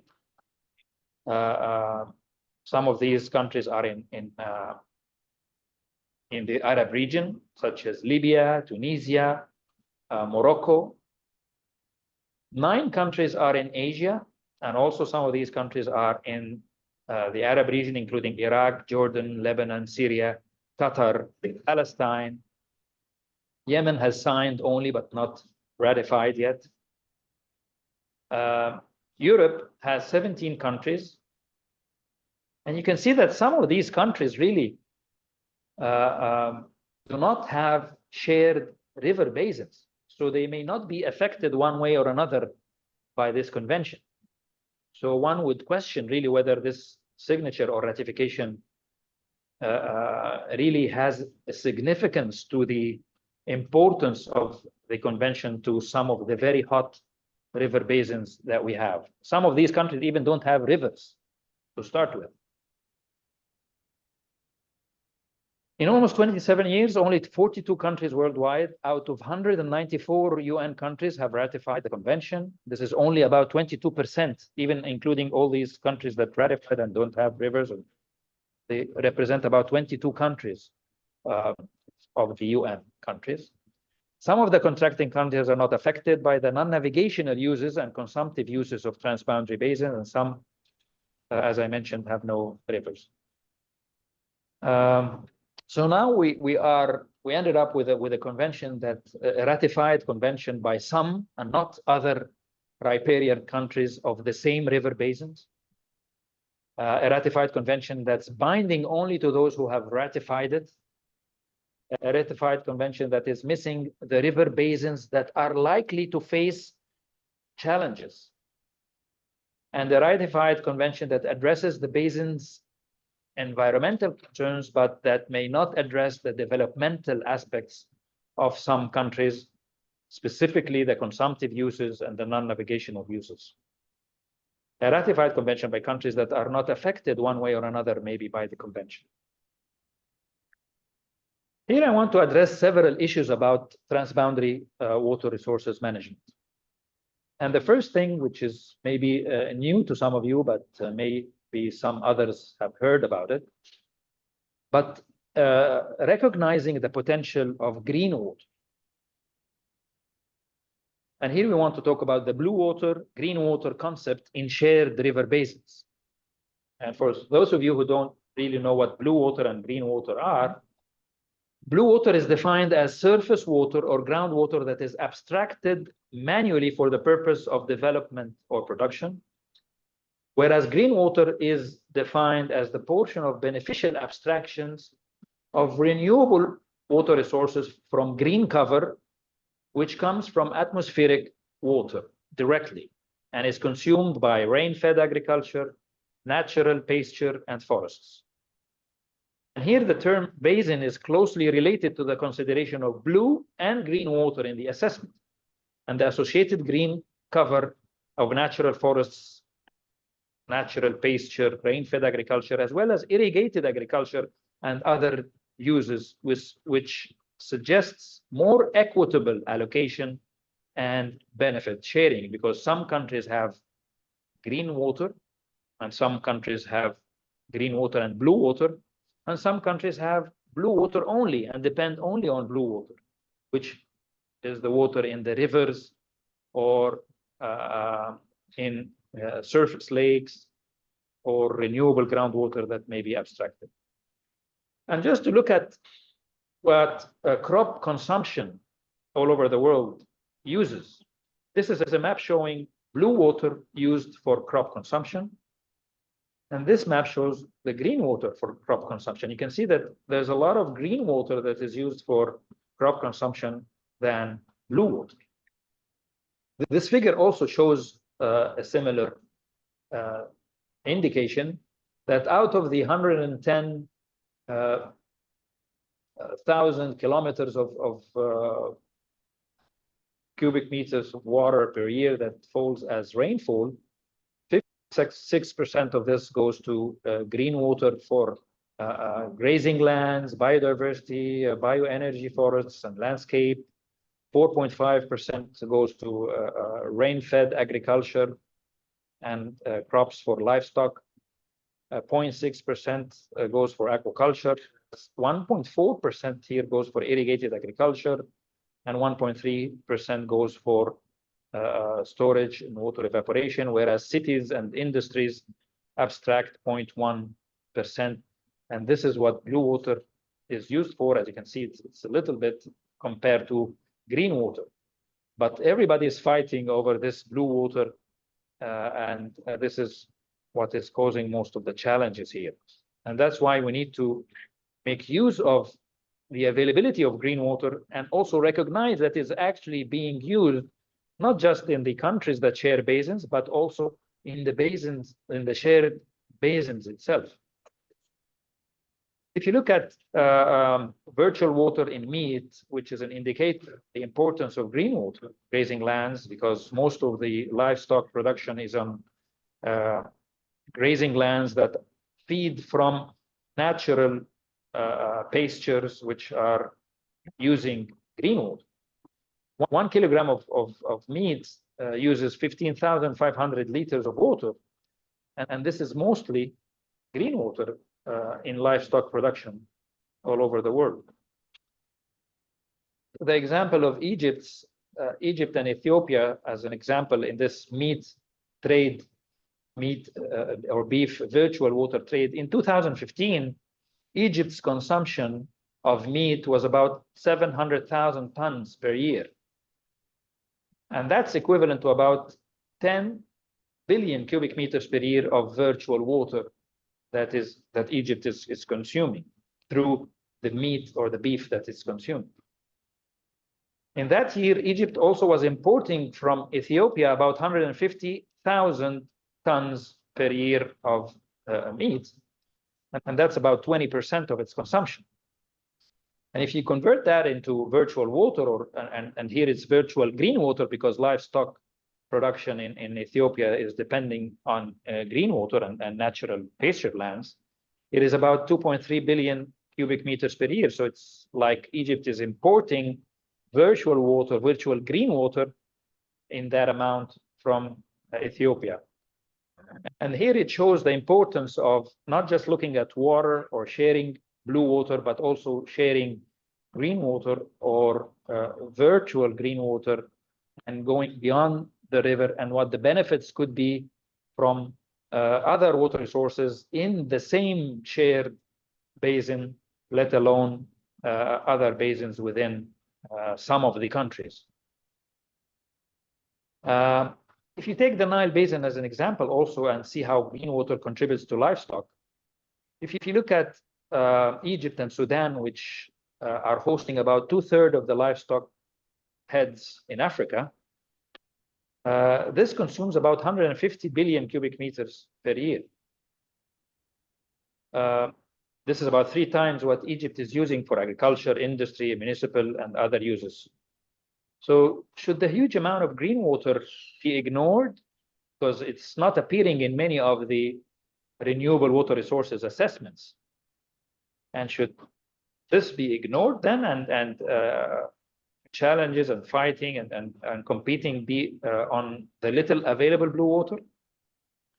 Here we need to embrace also the river basin approach versus the water course approach, where our win-win solutions could be achieved if you're sharing the benefits from blue and green water within the same river basin, rather than competing just on the blue water in the river, which may in some places be flowing in the middle of a desert and where countries may be dependent on only on this blue water.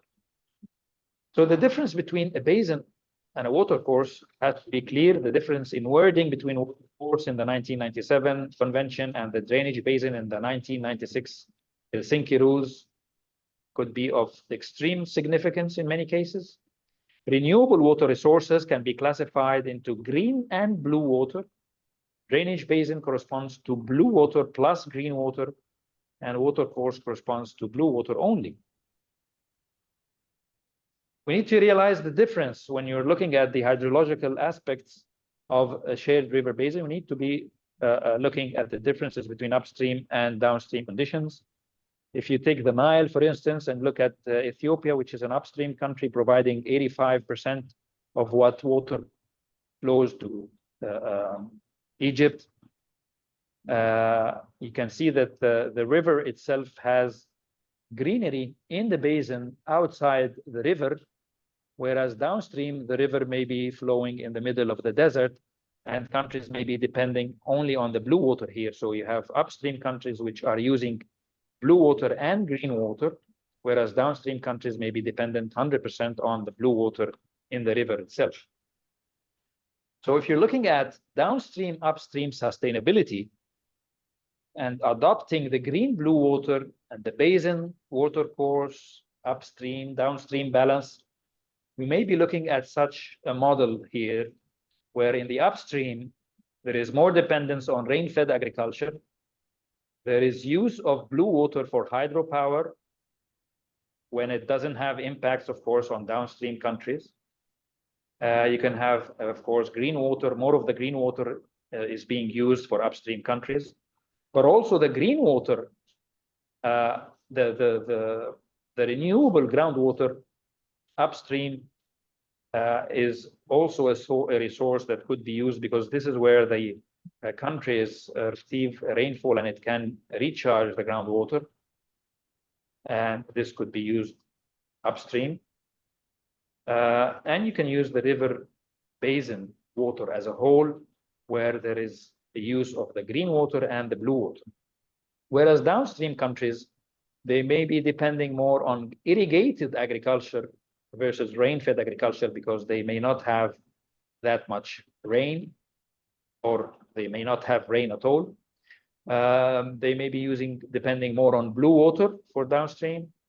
Surface water use is more for downstream, and using water from the water course or from the river water rather than from the basin as a whole, because it doesn't receive recharge or renewability for water in the basin as well. So we need to have proper water assessments of the water resources in the basin and the basin countries, because some countries may have other water resources outside the basin, and other countries may not have water outside the basin like other countries. If you take the Nile Basin case, this is here as an example, you can see these are the 11 countries sharing the Nile Basin, and most of this blue color here shows the precipitation, the rainfall.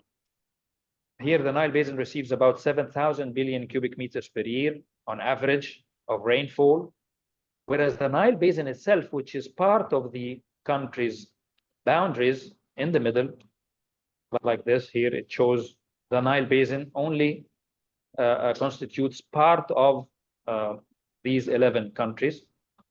So the countries as a whole receive 7,000 billion cubic meters per year, and it's mostly starting southern Sudan and all the other upper Nile countries, versus the Nile Basin receiving 1,660 billion cubic meters per year of rainfall. If you look at Ethiopia as an example here, it receives about 970 billion cubic meters per year of rainfall. And a country downstream, such as Egypt, is dependent more on the blue water, which is the drainage of all this rainfall flowing into Sudan and Egypt using about 55.5 billion cubic meters per year. So again, out of this 1,660 billion cubic meters per year of rainfall, the part of the Nile Basin in Ethiopia, as an example, receives 450 billion cubic meters per year of rainfall. And the drainage of this goes through Sudan, North Sudan here and Egypt, about 84 billion cubic meters per year, which is blue water, mostly blue water. So you have these upstream countries are using more over the green water from the rainfall, and the downstream countries are depending more on the blue water in the river, which is this 84 billion cubic meters per year. Egypt is using 55.5, and Sudan is using 18.5 billion cubic meters per year. If you look at, of course, the precipitation and the rainfall changes from one year to another, and you can use remote sensing nowadays to assess and have proper assessments of the available water sources and the rainfall every year. So if you take a year 2012, for instance, you can see that the rainfall here was more than 7,000 billion cubic meters per year. But you could also look at each country, how much of the precipitation was received at the country level in the 11 countries. You could also see how much of this precipitation fell on rain-fed agriculture with the dark green color, forests with the light color here, pasture land with the middle green color, and with the blue color precipitation on the irrigated areas. And this is, of course, very small But some countries like Egypt, it doesn't have except irrigated agriculture. And that's why you can see that it's all blue. If you take basin only, the Nile basin only, here in that particular year, it received 2,142 billion cubic meters per year. And of course, you could also see the distribution of this on each land cover of the green cover, which are mainly those four categories: rain-fed agriculture, forests, pasture land, and irrigated agriculture land in blue. But on the other hand, you could also have an assessment, and should have a proper assessment of the consumption of water from this green cover, because it's the most user of the available water resources. And here in this year, you can see that the evapotranspiration, which is showing here as mostly in the upper upstream countries, and in the downstream countries, Sudan and Egypt, you can see it only along the Nile Valley and the Nile Delta. This is where most of the evapotranspiration used by the green cover. And you can see that the distribution of these uses are reflected by the evapotranspiration in the Nile Basin countries, as you can see, but also in the Nile Basin portion of the countries, where this 2,000 billion cubic meters were used exactly. The consumption of green and blue water for each land use of vegetative cover within the Nile River Basin would also be shown on a map. This map here shows how much of the irrigated agriculture has the evapotranspiration from the irrigated agriculture areas. And here it shows about 62 billion cubic meters per year. If you look at rain-fed agriculture, which is mostly in the upstream countries, you can see about 315 billion cubic meters per year. The evapotranspiration from pasture land, this here is about 662 billion cubic meters per year.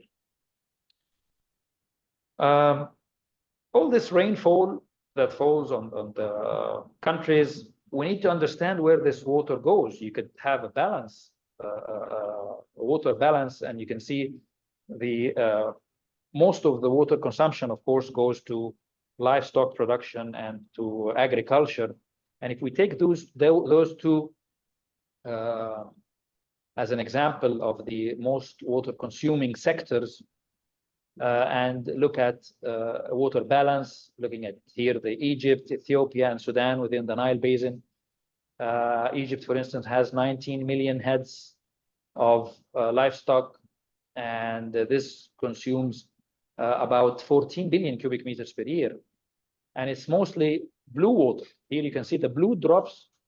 This is an assessment that we did, and it shows the blue drops are the blue water uses, and the gray ones are the reuse or recycled water, and the green water here is the green drops are showing the green water used for livestock feed.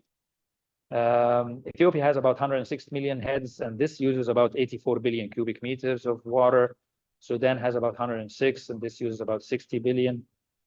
Agriculture here uses about 64 billion cubic meters per year, and this is some of it is blue water, some of it is gray water. Ethiopia is green water and some blue water, also for agriculture and for crop production, I mean. And this here is about 40 billion. In Sudan, crop production uses about 15 billion cubic meters per year, and here is a mixture of some blue and some green water. And you can add these two and also look at imports and exports of virtual water in terms of food that is imported or exported, and the virtual water in this food. And this shows also the dependency of the country on the shared river basin, and also the need or the water scarcity, which causes some countries to import some of its food production. Here you have Egypt, for instance, for this particular year is 2012.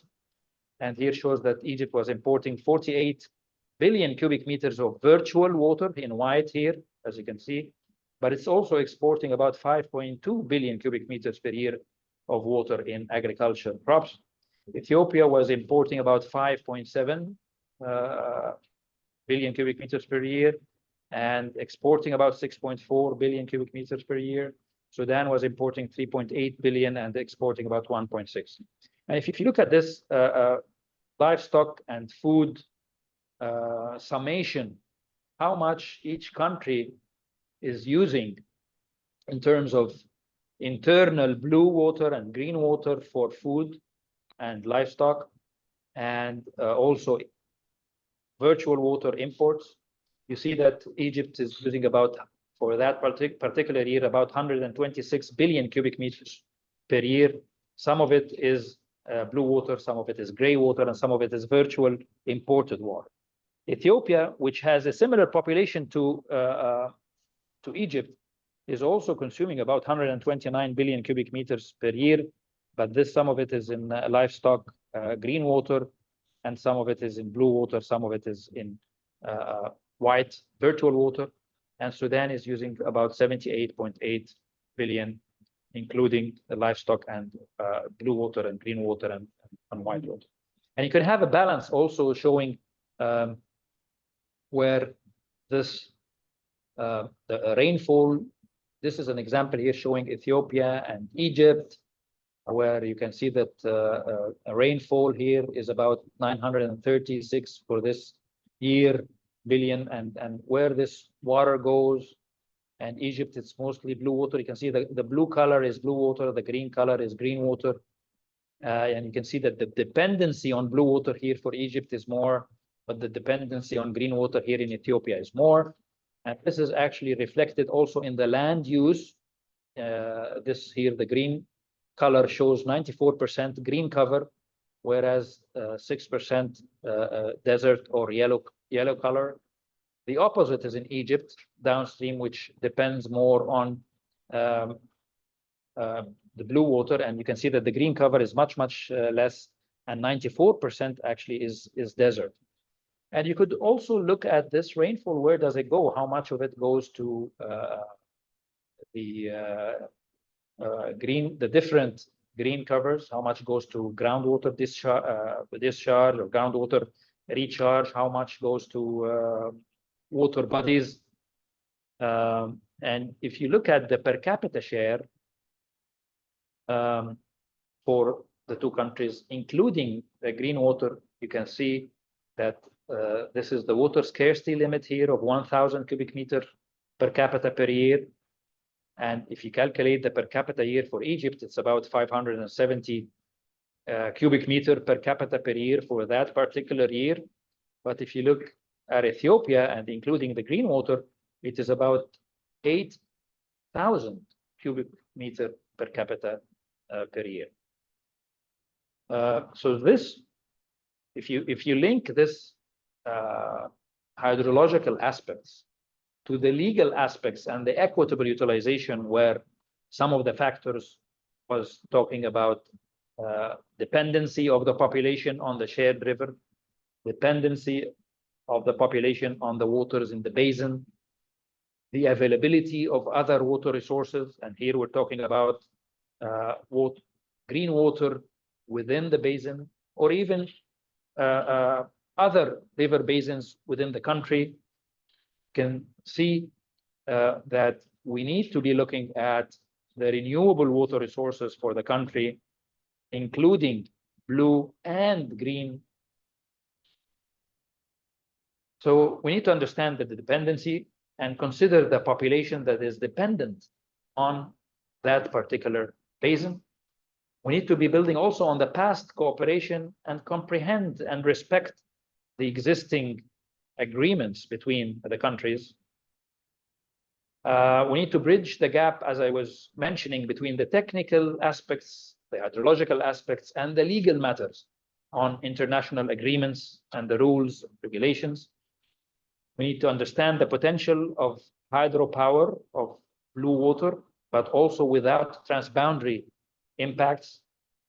We need to harness benefits from the river basin in all sectors and realize benefits beyond the river itself, such as navigation. This is a picture showing navigation in South Sudan. Tourism.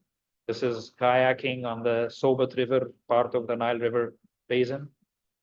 We also need to make use of the untapped water resources rather than fight over the already allocated or utilized or existing uses of the available water resources. Because some river basins have potential for untapped water resources that could be developed and used. We need to apply science diplomacy to reach solutions while avoiding politicization of matters, like the ants, as you can see. These ants, each ant is taking its share out of this drop of water. If one ant pulls water from a different place, or if it actually goes away and leaves part of the circle without putting pressure on it, this drop of water may be lost and might fall off of the leaf without any benefits for any of the ants. We need to assess the impacts of dams on water availability and agree on the terms of these dams construction. If you look at the Nile Basin in 1997 and you look at the structures shown in red here on the Nile River Basin in 1997, these are the existing structures or dams. And look at the picture in 2020 with more dams and more structures. If this continues to be like this without any agreement beforehand, definitely all existing uses will be affected, all the population will be affected, and tensions will arise between the countries sharing space. If you look at the impacts on agriculture, this here is a map showing downstream Marwi Dam in Sudan. And this is a remote sensing image of the Nile River in 2005 and again in 2013, in the same month. And just to see you a little small impact, the Marwi Dam was built here upstream of this reach. But you can see that this tributary here used to receive flow in 2005, but in 2013 it is dry because the flow is regulated. The same flow may be flowing through the Nile River, but it is regulated throughout the year. So although you may have the same annual flow at this cross section here and here in the 2 years, but in this particular year, 2013, after the dam was built, you can see that the water stopped flowing through this tributary during that part of the year, where this reach here may have farmers that may depend on seasonal water that comes to them every year when the flow goes through this river. So such impacts need to be studied so that the farmers that may be affected by such structures are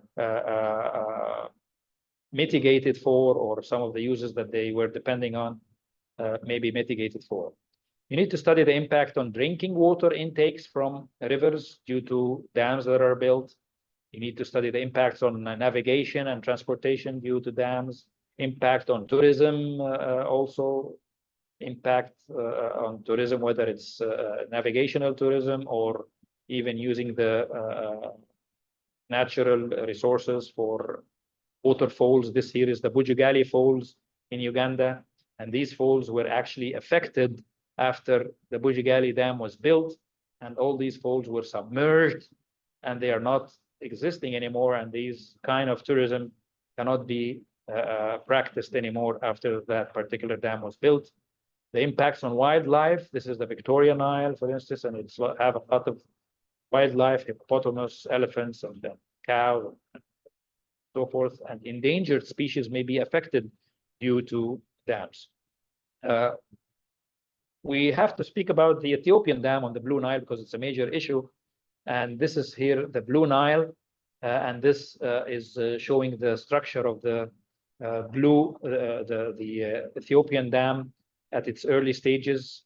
This here showed after the first filling, and there need to be a study of the impact of this dam, of course, on Egypt and Sudan, and the High Aswan Dam that is regulating the water at the very downstream end in Egypt. And there's a study that we did in Sidari, actually looking at the impacts of this dam on Egypt and Sudan, studying several scenarios for what would the level be in the Aswan Dam after the Ethiopian dam is built in the High Aswan, the levels in the Aswan reservoir. The dark line on the top shows the different levels in the dam, or the different storage in the reservoir in the 100 years, using 100 years of data, assuming that the flows of the Blue Nile are going to be the same in the next 100 years.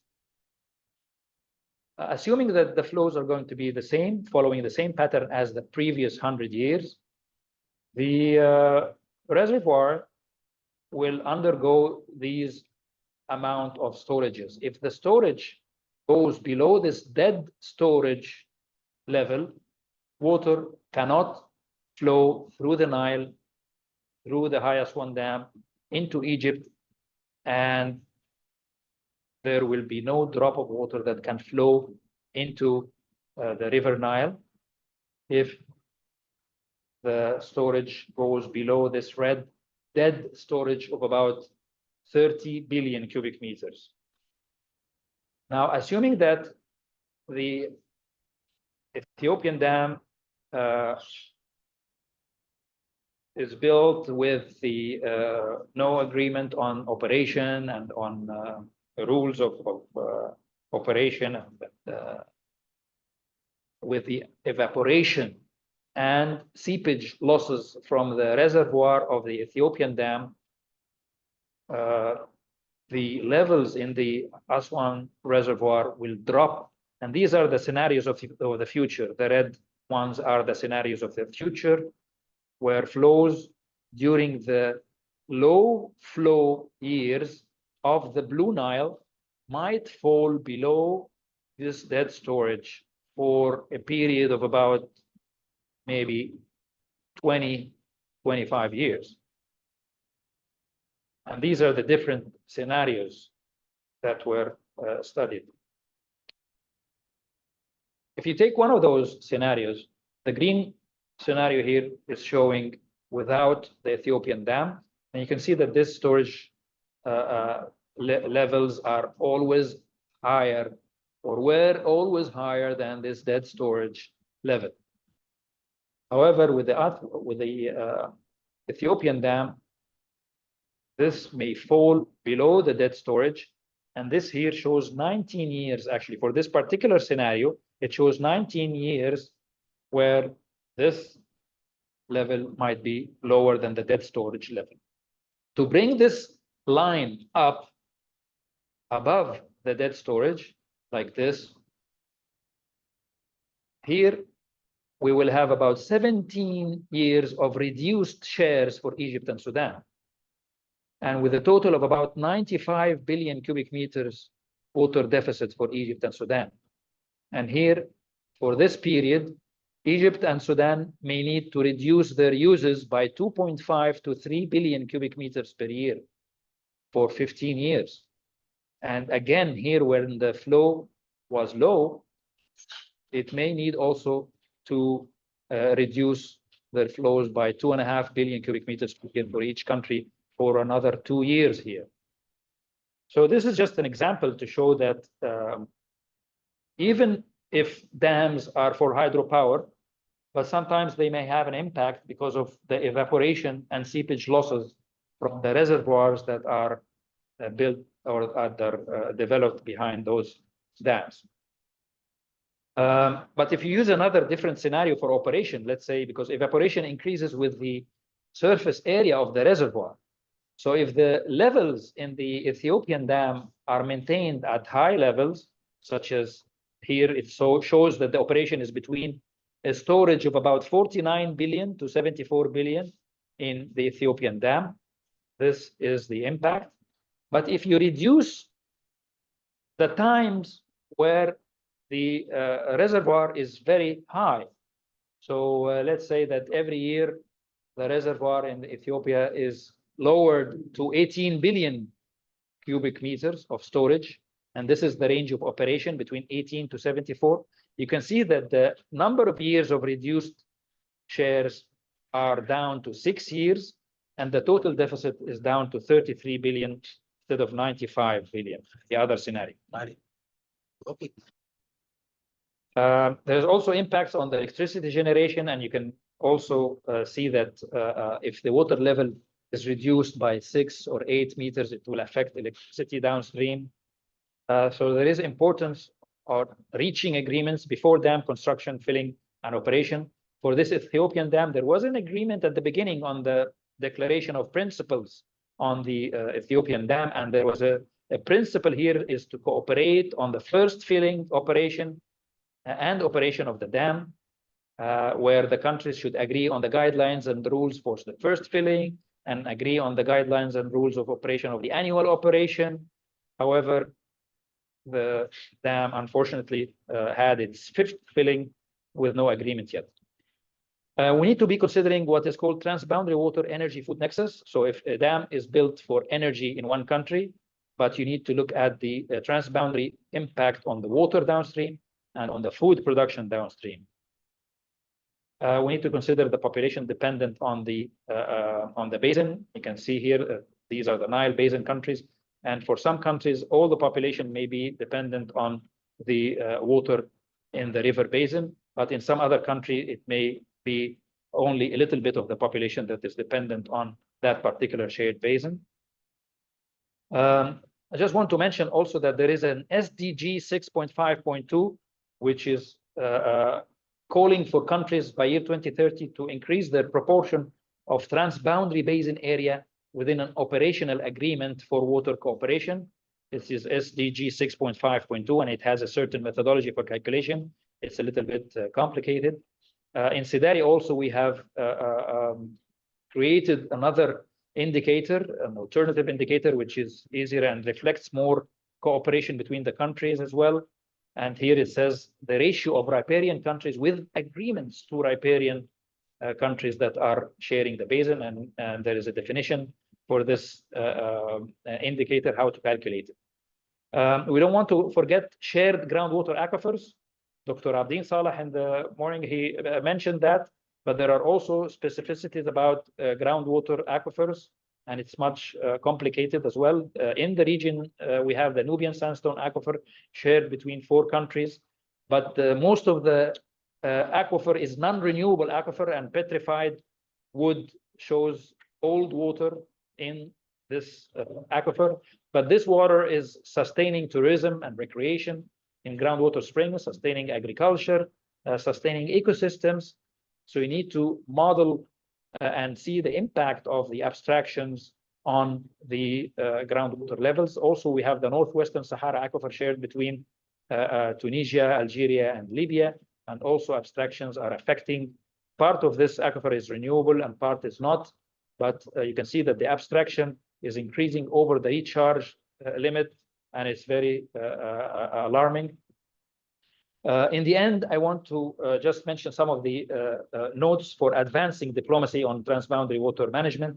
We need to close the gap between legal, technical, and political matters, assess blue and green water resources within a shared basin, assess the amount of existing water resources for each riparian within and outside the shared basin, assess historical and current uses from all sources for each riparian country, compile factual data and scientifically assessed information, use remote sensing technology, use rough estimates to fill data gaps, and work together with other countries to improve them, support data with graphs and visuals, agree on defined terminology, even if it is considering some constructive ambiguity, share benefits, not just water, Increase the pie, share the basin water, not just the water course.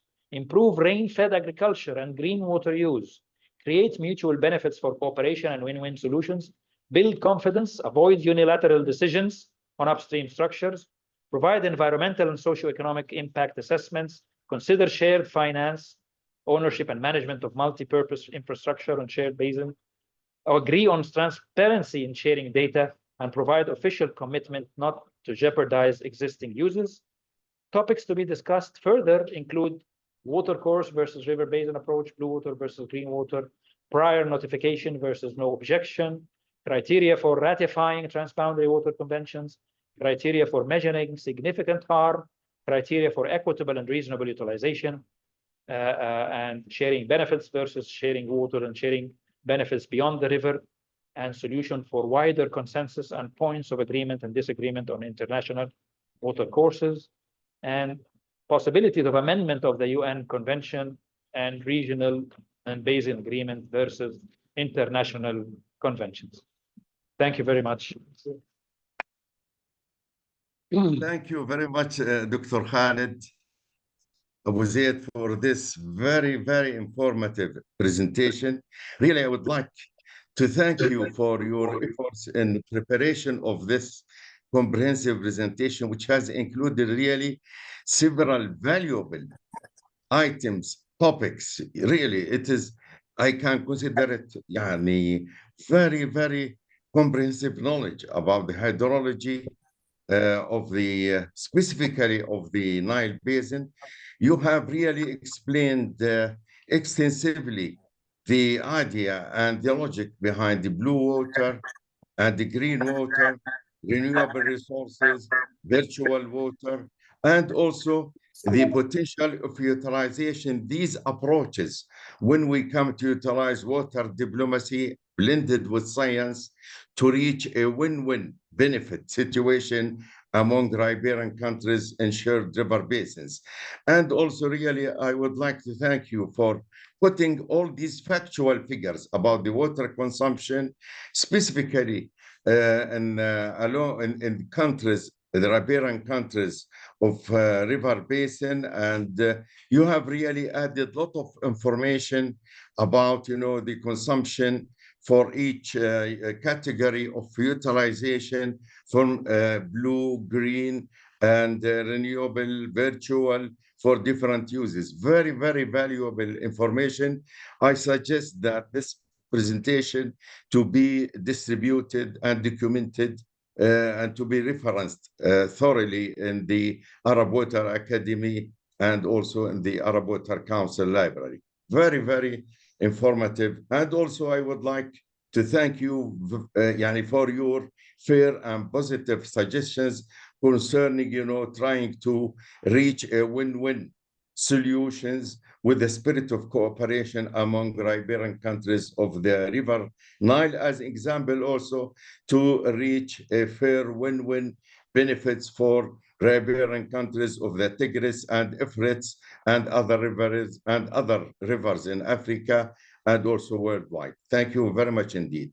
I would like maybe here to give the opportunity to the participants, whether physically or online, to ask or to put some questions before I move to the next presentation.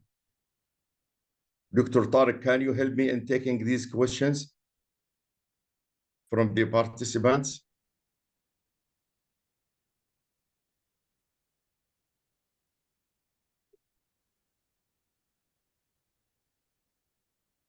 Okay, in the program, there was the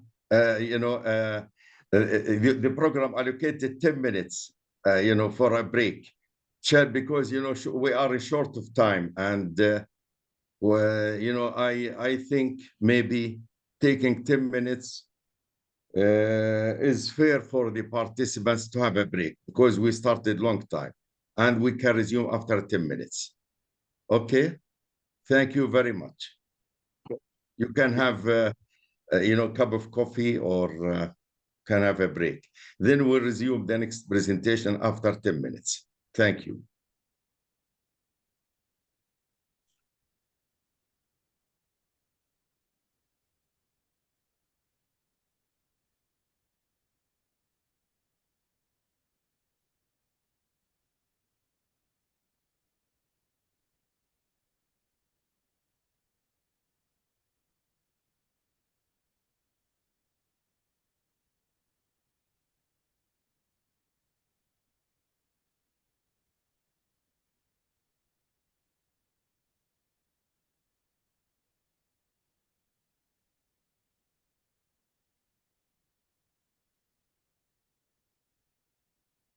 والصلاة والسلام بسم الله الرحمن الرحيم والصلاة والسلام على سيدنا محمد وعلى آله وأصحابه أجمعين.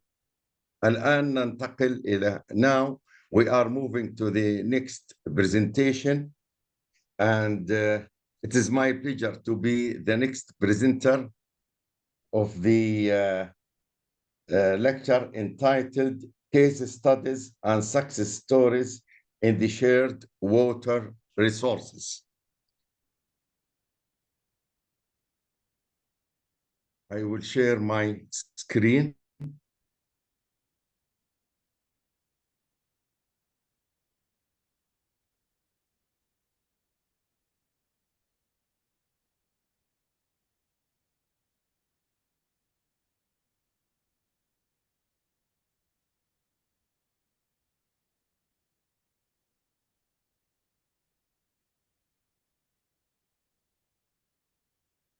Can you see the screen? لا يا دكتور. لا. بعتنا البرزنتيشن. ببعت لك البرزنتيشن يا حسام احسن. دقيقة لو سمحت.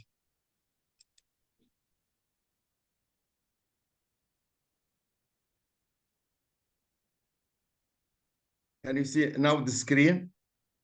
تمام يا دكتور. Okay. Okay, I start now. It is my pleasure to share with you my presentation entitled دكتور Case ممكن Studies. Yes. حضرتك ممكن تعملها برزنتيشن مود. فول سكرين يا دكتور.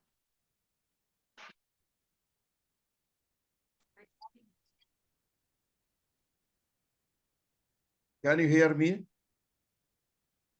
مظبوط يا دكتور سامعينك. Okay. الشيرنج راح يا دكتور. طيب دقيقة واحدة. Okay. The title of my presentation, Case Studies and Success Stories in the Shared Water Resources. Dr.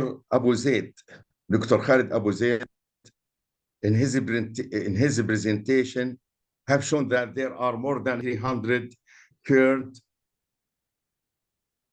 river basins worldwide, and not all of them have treaty.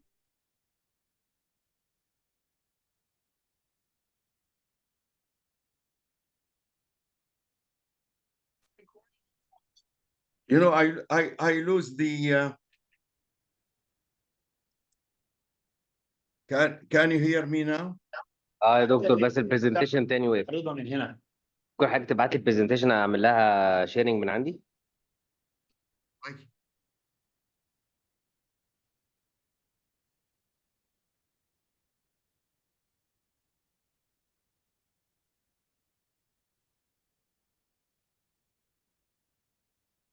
Can I control it from here?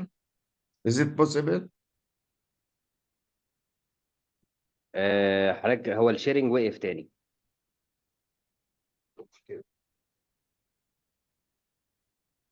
تمام هي ظاهرة. Can you see that? تمام ظاهرة. Can you see the presentation? Yes دكتور. Okay. I think I'm going to really to deliver some case studies about the successful stories of management of shared river basins worldwide. As we experience in the Arab countries,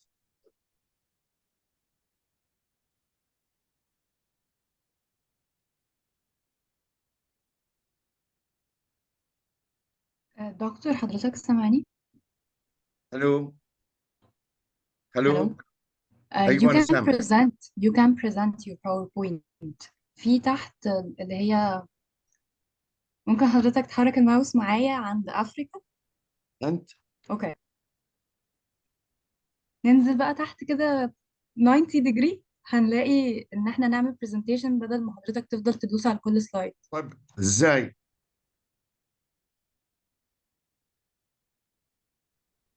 ثواني يا دكتور هوري حضرتك. سامعك تفضلي. How I can send the presentation to you by email?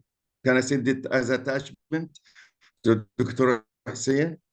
هبعت لك على الواتساب يا دكتور، ابعت لي يا دكتور على طول، او ابعتها على دكتور حسين يا دكتور. ابعتها لي على الايميل يا دكتور. طيب دكتور حضرتك شايف كلمة notes اللي تحت خالص؟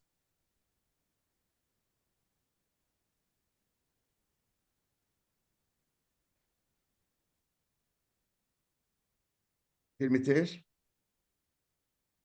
notes ايوه ملحوظات. ايوه عدي ايوه الثلاثة ايكونز ودوس على الايكون اللي هي في النص فيها خط دي.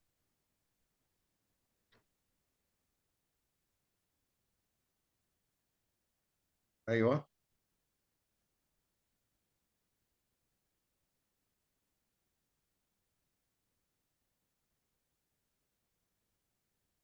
okay now it's working. Sorry for this.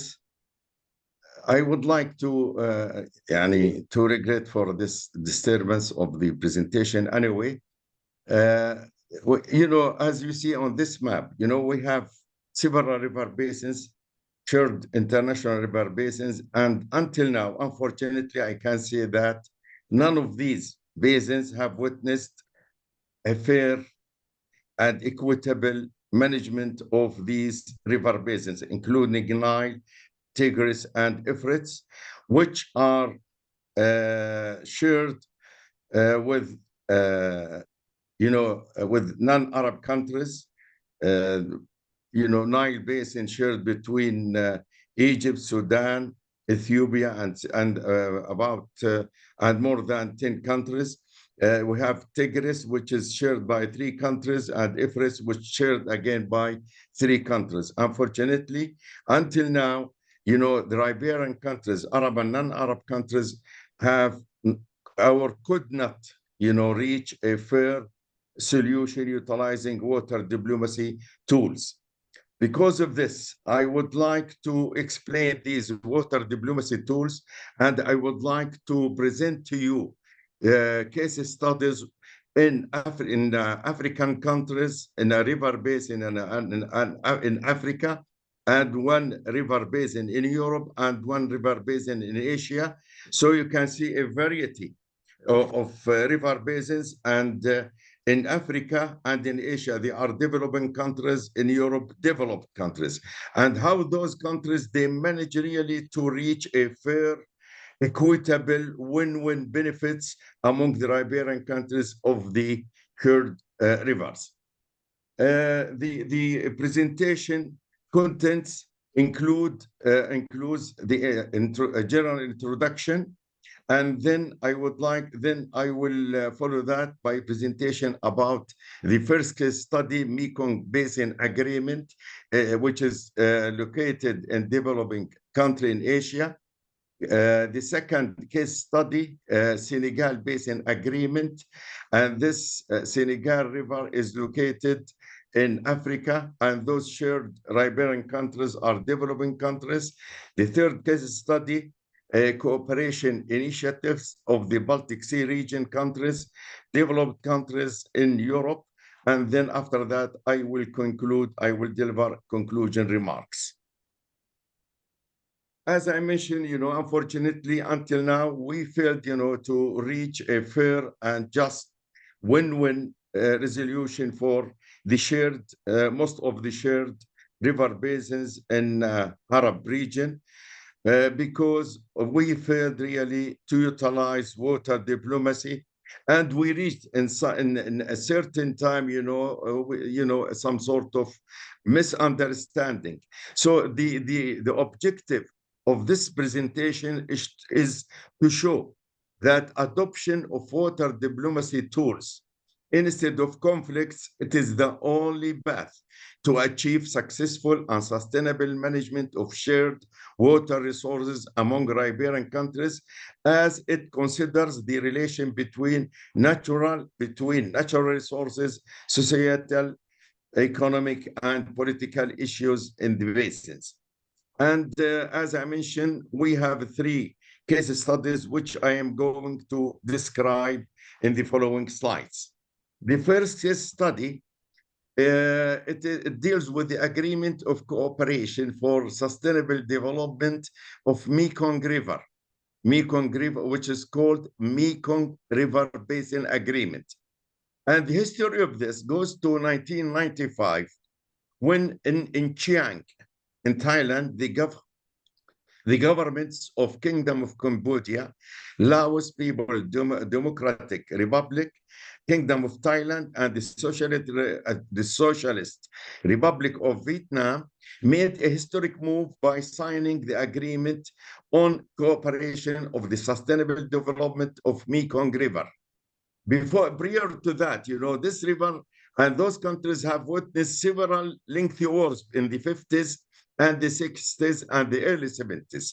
But fortunately, those countries, they came in 1995 after comprehensive diplomatic and also scientific utilizing diplomatic water diplomacy approaches. They reached the agreement in 1995, and they signed the agreement on the cooperation of sustainable development of the Mekong River, which is called 1995 Mekong Agreement, and the protocol for the establishment and commencement of Mekong River Commission. As you see in the map, Mekong River flows for more than 3,000 kilometers, and it starts from China, Myanmar, then it flows downstream to those 4 countries which I have mentioned. The 1995 Mekong Agreement, as you can see in the picture, it was signed in 1995, and it is called Spirit of Mekong Cooperation. This is created in 1957, and it adopts a set of mutual accepted and fair objectives and the principles of cooperation for sustainable development and utilization of water and related resources and environment of the Mekong River. It also provides the upper 2 riparian countries, mainly China and Myanmar, to subsequently to join the cooperation. The door is kept open for them to join. It also established an institutional mechanism, governance system to implement the substantive provision of the Mekong Agreement 1995 as Intergovernmental River Basin Organization, which is called Mekong River Commission, with the primary function bodies to make decisions and to carry out a wide range of activities. The Mekong River Commission, the task of that commission is to carry on the cooperative work of their predecessors, the Mekong Committee, the Interim Mekong Committee, and Mekong Secretariat, and to implement the provisions of 1995 Mekong Agreement for the benefit of all its people within lower Mekong Basin region. Now, this Mekong Basin Agreement identifies key activities and mechanisms that support the sustainable and equitable use, utilization, and protection of Mekong water and water-related resources for the member countries. This is really very important issues that, you can see here, there is a mutual understanding of the value of the Mekong River, the value of protecting the quality, to reach equitable win-win utilization of the water of the river for the benefit of all. This is the spirit which is lacking, and we have to understand that this is the only exit, and to reach really a fair win-win benefits among our shared river basins in the Arab region. The Mekong River Commission also and its member countries adopted and committed to a water utilization program. And this is funded by the Global Environmental Fund, routed through the World Bank to develop at least 6 sets of rules for water utilization in the lower Mekong Basin. I think a mutual agreement among the Riberian countries opens the door for international funds to participate in the development, in the prosperity of all countries. So this river basin will be converted from conflict basin to cooperation, to prosperity and peace, and also progress and sustainable development for all. And you can see here, these environmental funds, by the World Bank, has invested heavily. And also in addition to investment from multilateral, bilateral funds from, worldwide to these countries and to this basin. And you can see those countries, when you visit any country, like Vietnam, like Laos, like, Thailand, you can see the progress and the immense development of these countries because of the, Mekong Basin Agreement and its, mutual benefits for all. The Mekong River Commission consists of the council of this commission, joint committee, and secretariat. And the key procedures include data and information. This is very important to exchange and to utilize the sound data and also verified data information to be utilized for the benefits of all in the management of the shared river. Water use monitoring, and this is very, very important to maintain, a fair, equitable share of utilization and the protection, notification and consultation, maintenance of flow and water quality. The key objectives of the agreement, the first one, sustainable development. And this really coincides with the sustainable development goals. The agreement focuses on sustainable development, utilization, conservation, and management of the Mekong river's water and related resources. Second item, cooperation. Cooperation, this is the spirit which we always need to reach, a fair and just management of the shared river. It emphasizes the cooperation among the Riberian countries to optimize the multiple uses and mutual benefits of the river while minimizing harmful effects from natural and human activities. Again, this is a very important issue because all countries are committed to protect this valuable shared basin. And this is the spirit of win-win approach among these Riberian countries. And the areas of focus, cooperation covers various fields, including irrigation, hydropower, navigation, flood control, fisheries, temporary floating, recreation, and tourism. Very comprehensive coverage. The second case study, again, it is in developing countries, but it is in Africa. And it shows that how African countries, developing countries, how they managed really to reach a fair and just understanding and win-win situation to utilize the Senegal River Basin.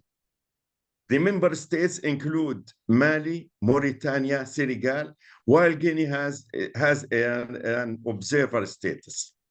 Geographical scope, the Senegal River Basin extends through Mali, Mauritania, and Senegal. Historical development, the convention concerning the status of Senegal River Convention, this is in French, it was signed in 11 March 1972. Then it is followed by the convention establishing the Organization for Development of Senegal River. It was again signed in Nouakchott in Mauritania, 11 March 1972.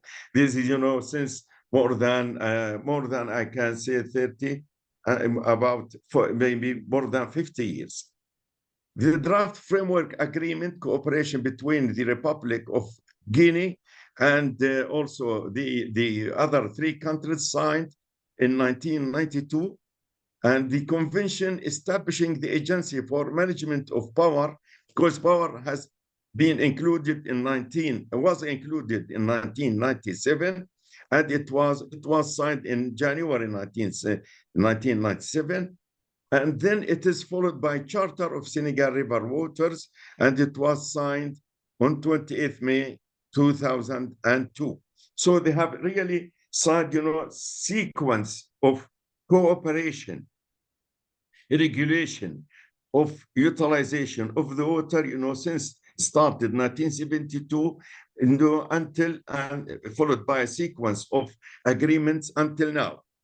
Function of the Organization of the Development of the Senegal River, the primary entity for the Senegal River Basin, is charged with implementation of Senegal River Convention, promotion and coordination developments, carrying out studies and works on the Senegal River Basin within the member states, and carrying out all technical and economic function conferred to it by member states. Technical cooperation, here we are mixing science with diplomacy tools. We are protecting the water bodies, promoting the cooperation and works on the Senegal Basin among, joint approaches by the member states. Then the Conference of the Heads of States is the chief decision-making in the governance. They involve the head of states to secure the agreement and the support of high-level top management, represented by the chief decision-making body, and who are responsible for setting general policies, and the council sets priorities and formulates the policies for managing the Senegal River, developing its resources, promoting cooperation, and also the council approves the budget, determines the funding from the member states, and also from international multilateral, bilateral funds, and they are responsible for the decision of the council. All decisions are binding for all members. Legal personality, the organization of the development of the Senegal River has full legal capacity and the power to enter contracting, acquire and dispose of property, receive donation, subsidies, legal and other gifts, request loans. This very comprehensive responsibilities to deal with all types of emerging issues. The Council of Ministers, representatives of this council, can delegate the legal authority needed to exercise aforementioned power of the High Commissioner. Now, we describe the relation between the advisory committee, which consists of representatives from governments, financial institutions, and also the council of the heads of states. Decision-making of the conference and the council are taken unanimously. Decisions are binding of the member states. If there is any dispute, can be resolved among member states regarding the interpretation or application of the relevant convention, to be resolved by mediation and not by conflict. Funding, the member states each contributes to the shared river basin. The cost of expenses for the common works are shared among the member states in proportion to the benefits received by each member state from the work. And this is really very, very fair approach. I like that approach. How much you benefit, you share the cost. The sharing of the cost from common works is to be reassessed periodically. The Convention on the Financing of Common Works provide a framework for methods financing such contribution, loans, and subsidies. Benefit sharing, and this is win-win. Description of among these riparian countries, the Permanent Water Commission allocates water rights among the member states and different sectors, including industry, agriculture, and transport, and everyone is bounded by these decisions. The Permanent Water Commission allocates water rights among the member states for different sectors. The Advisory Committee provides advice to the Upper Council, and the Regional Planning Committee advises the Upper Council, the heads of states, and the Regional Development Plan of the member states and their impact on the basin resources. The national offices coordinates with the council, the Upper Council, regarding to the project management implementation as well as activities within every member states. I would like now to move to the third case studies called Cooperation Initiative among the Baltic Sea region country. And now this basin is located in Europe, and there are 8 countries, riparian countries, for the Baltic Sea region. And this region is shaped by the Baltic Sea, which is stretched from the Danish Strait up to Gulf of Finland, and it has some 8,000 kilometer coastline and specific geographical features. You know, prior to 1990s, I think the Baltic Sea used to suffer from pollution, from uncontrolled dumping of industrial and domestic wastewater and solid waste. And personally, when we used to visit some countries like Sweden, Denmark, and we used to hear really some negative stories about the quality, about the fisheries, about marine life, in the Baltic Sea.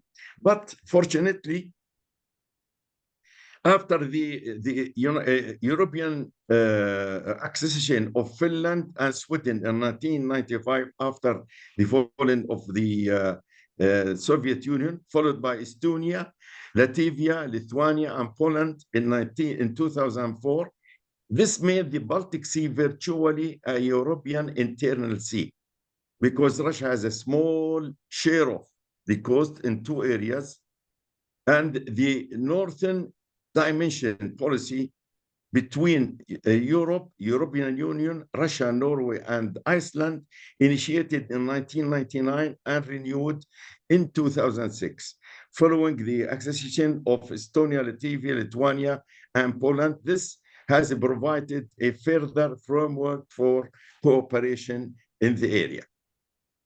In November 2006, this is a sequence of the development of different types of conventions to improve and to alleviate the degree of cooperation among the riparian countries of the Baltic basin.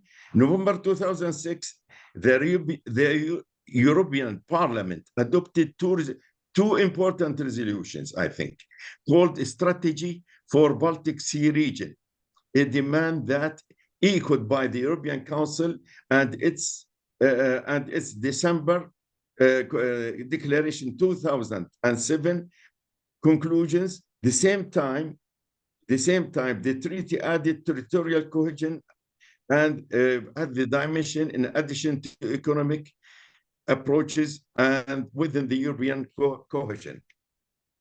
The European first, this is very important, the Europe's first micro-regional strategy. And this is very, very unique approach really to protect and to reach a fair cooperation among riparian countries, which was launched in 2009 with the adoption by the European Commission of a communication action plan, which has been revised several times and updated version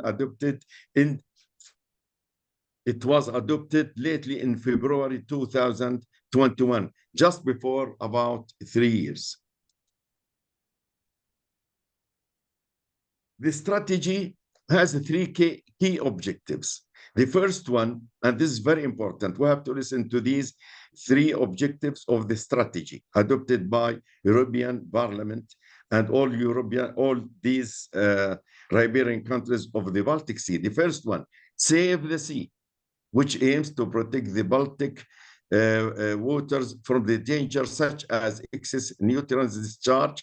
I think they used to suffer from this prior to the 1995. It used to be discharged into the water of the Baltic Sea, overfishing and pollution, and this will enable those countries to promote clean shipping.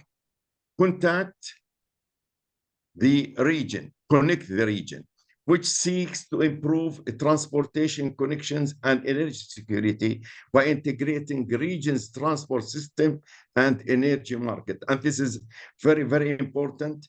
And as all of you, you know the climate change and its impact on the energy consumption and also on the adaptation measures in European countries.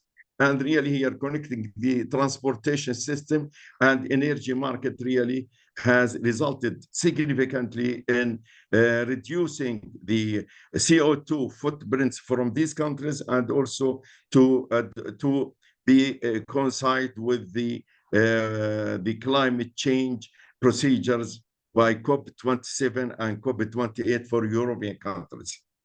And the third strategy objective, increase prosperity. And this is very, very important because, you know, major objective of these utilizing, you know, fair transboundary management approaches, it is focuses on creating creating and improving competitiveness through cooperation and R&D, stronger partnerships, and also completing the single market.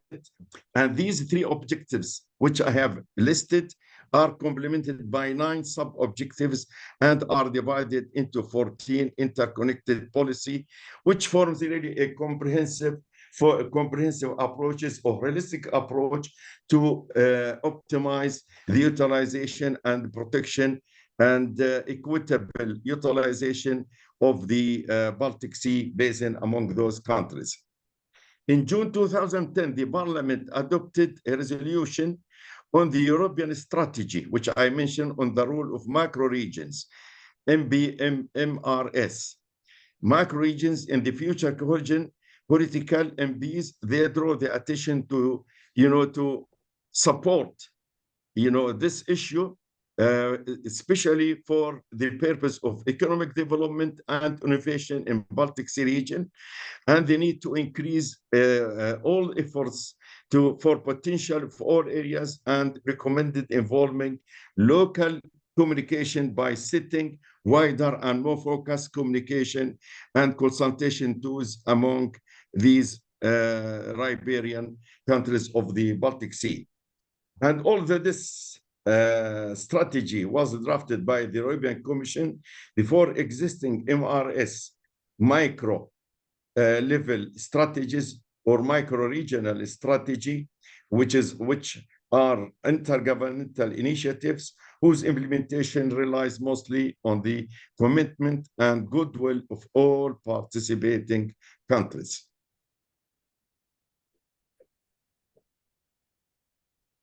The European accession of Finland and Sweden in 1995, followed by Estonia, Latvia, and Poland, made the Baltic,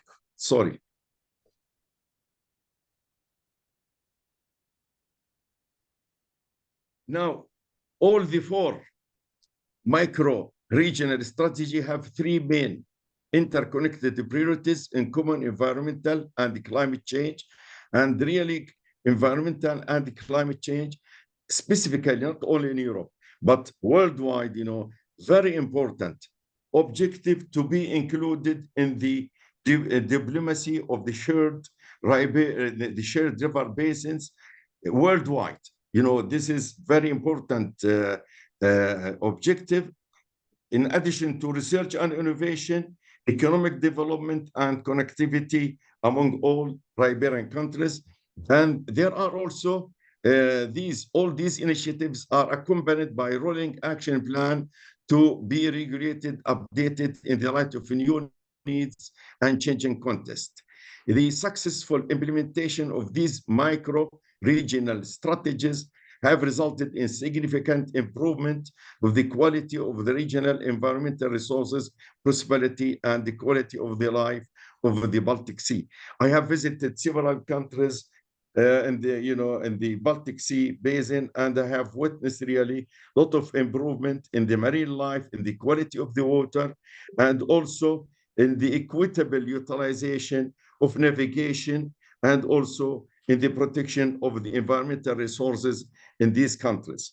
I can say at the end, among the conclusions, I can say that the 3 case studies indicate clearly that adoption of water diplomacy instead of conflicts in managing shared water resources have resulted in major benefits through cooperation, understanding, and win-win benefit approaches among all nations.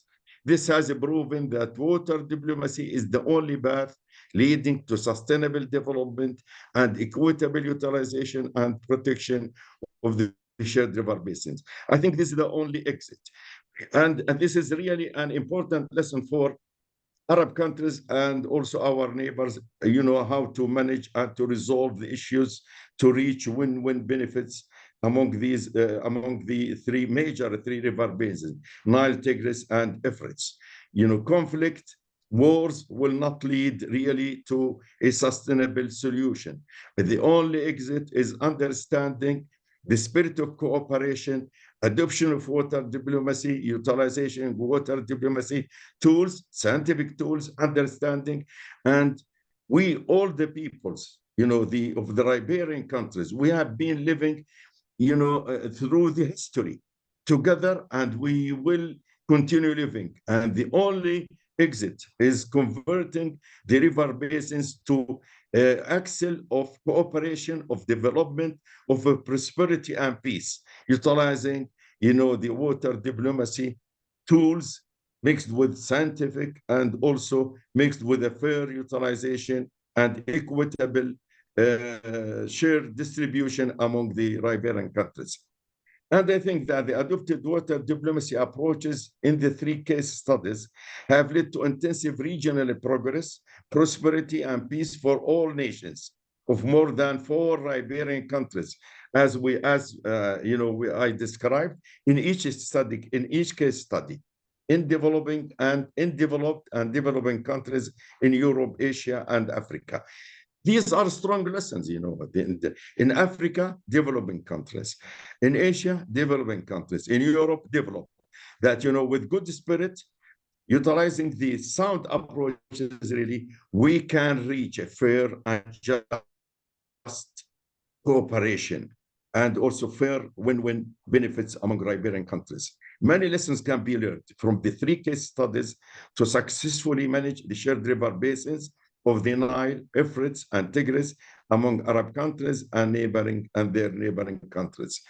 I think this is very important. I have deleted several slides, but because of the limitation of the time, I am ready to answer any further question with regard to the implementation and the problem of the implementation in these countries. And thank you for listening. Thank you. Now, I would like to is there any question before I move to the next presentation? Yeah, thank you so much, Bro Farid. So for this nice and informative presentation. So if I may ask, so for example, like now you showed like these cases, but if I would ask, what is the common denominator between these countries that allowed to have this kind of success agreement at the end, which might not be for now visible in the other conflicting transboundary rivers? Thank you so much. I think the 3 cases show clearly that all these nations in developing and developed countries, they have the good spirit to reach a fair and equitable utilization and the protection of the shared river basins. They are concerned, the other issue is deep understanding that conflict will not lead to a sustainable solution, which might result. Conflict will not result in a prosperity and a progress, and will not open the door for a progress. While the deep understanding of these countries and their people, because it is not only the governments, it is not only the decision maker, but it is a wide cross section of population, decision makers, scientists, and also water diplomacy specialists, all levels. They understand these facts, which has been the main driver for reaching these convention of cooperation among riparian countries. This dominates all the three. And you can see before, for example, the Baltic Sea, during before the fall of the Soviet Union, many countries could not join and they used to pollute the Baltic Sea. But with the fall of Soviet Union, with the fall also of these lobbying, political lobbying, which prevented many countries around the Baltic Sea of joining the efforts, because you cannot put 3 or 4 countries, riparian countries, around the Baltic Sea, while they are dumping their hazardous waste, industrial waste, not treating the wastewater, dump it in the Baltic Sea. But after that, those countries, they feel that they can join, but there used to be a political lobbying.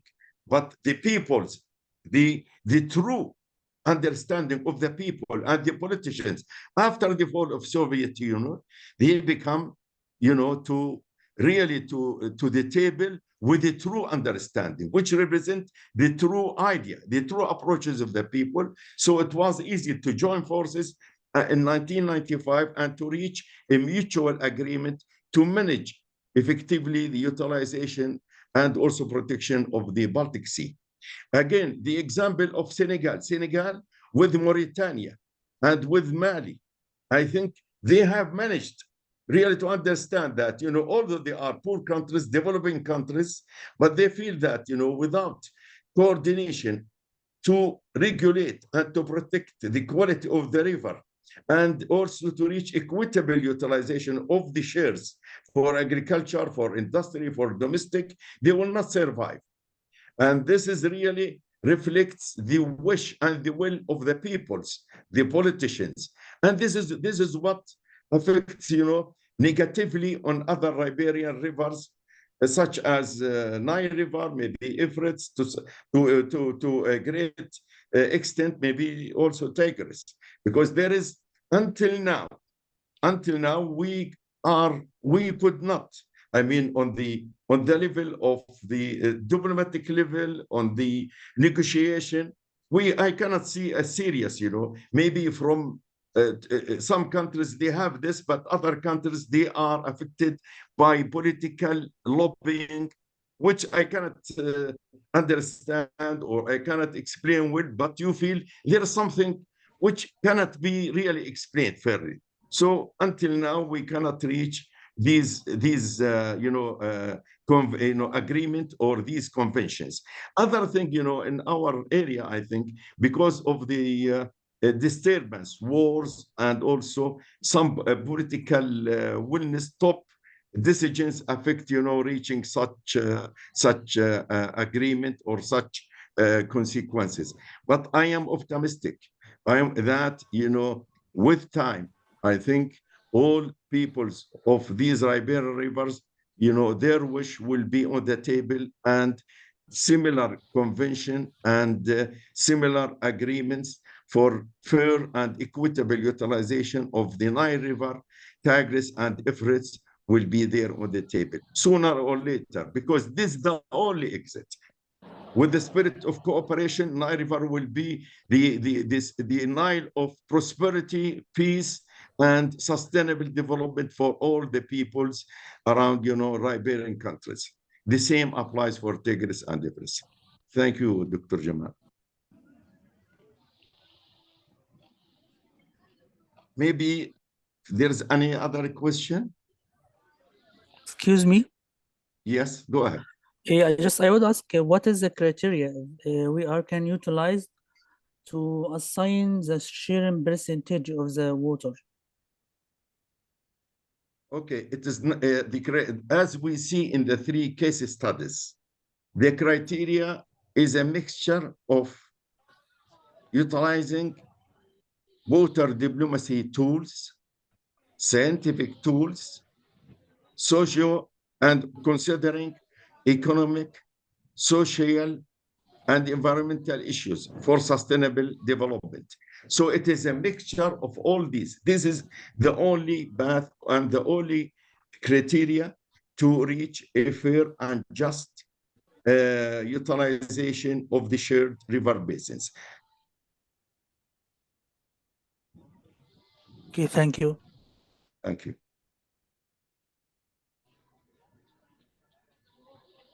Is there any other question? Excuse me, Yes. can you hear me? Yes, I can hear you. Dr. Walid, thank you very much for your fruitful and valuable presentation. I just want to ask you about if there is any successful stories or any cooperation initiative that has been made recently, not in 1992 or 1972. What's your question, please? I just want to ask you about a new cooperation initiatives that have been done and adopted recently. In addition to the three, Yes. yes, I think there are also other case studies in addition to those three. You know, in fact, I have selected those three because they represent developed and developing countries in three continents: Asia, Africa, and Europe. But there are also successful utilization and convention in utilization groundwater and surface water in South America. There are several river basins among Colombia, Ecuador, and utilizing, shared river. And also there is in between Brazil and three neighboring countries also sharing river basin. And also there are another case sharing the groundwater aquifer system also in South America. But also there are, I can list or I can send you other case studies about two countries and also about more than 4 or 3 countries with regard to shared rivers and groundwater. We can list them to you in South America and also in Asia and also in Africa. Okay, thank you, Dr. Walid. Thank you. Any other question?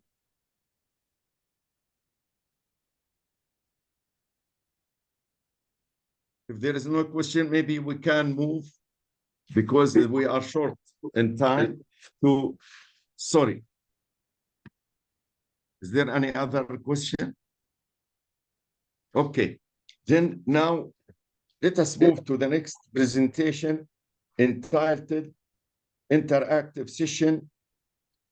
Entitled the next presentation entitled Water Diplomacy Concept Introduction. It is going to be presented by Professor Ahmed Hayati. Ahmed Hayati is a professor and researcher at the Water Research Center, University of Khartoum. The floor is yours, Professor Ahmed. Assalamu alaikum. Thank you, Dr. Walid. Can you hear me? Yes. Okay. First of all, I would like to thank the Arab Water Council and the IHE and also the Water Research Center from University of Khartoum for organizing this workshop in this current situation. As Professor Abdin said earlier, the presentations of today are mainly about giving introduction for water diplomacy. So our presentation titled Water Diplomacy Fostering Cooperation and Sustainable Water Management. I'm going to the full screen mode. So is it working?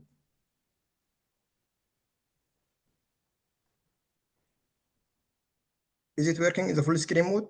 No. Can you reshare Okay. Reshare the PPT. Okay.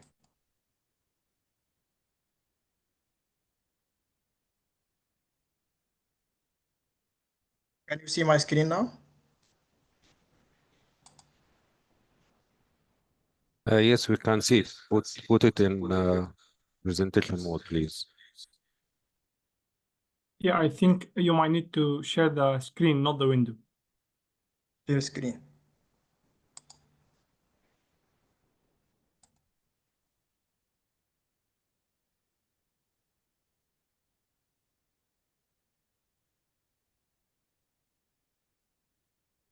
Please share it. Okay, you can Is it clear start. now? Okay, clear. Okay.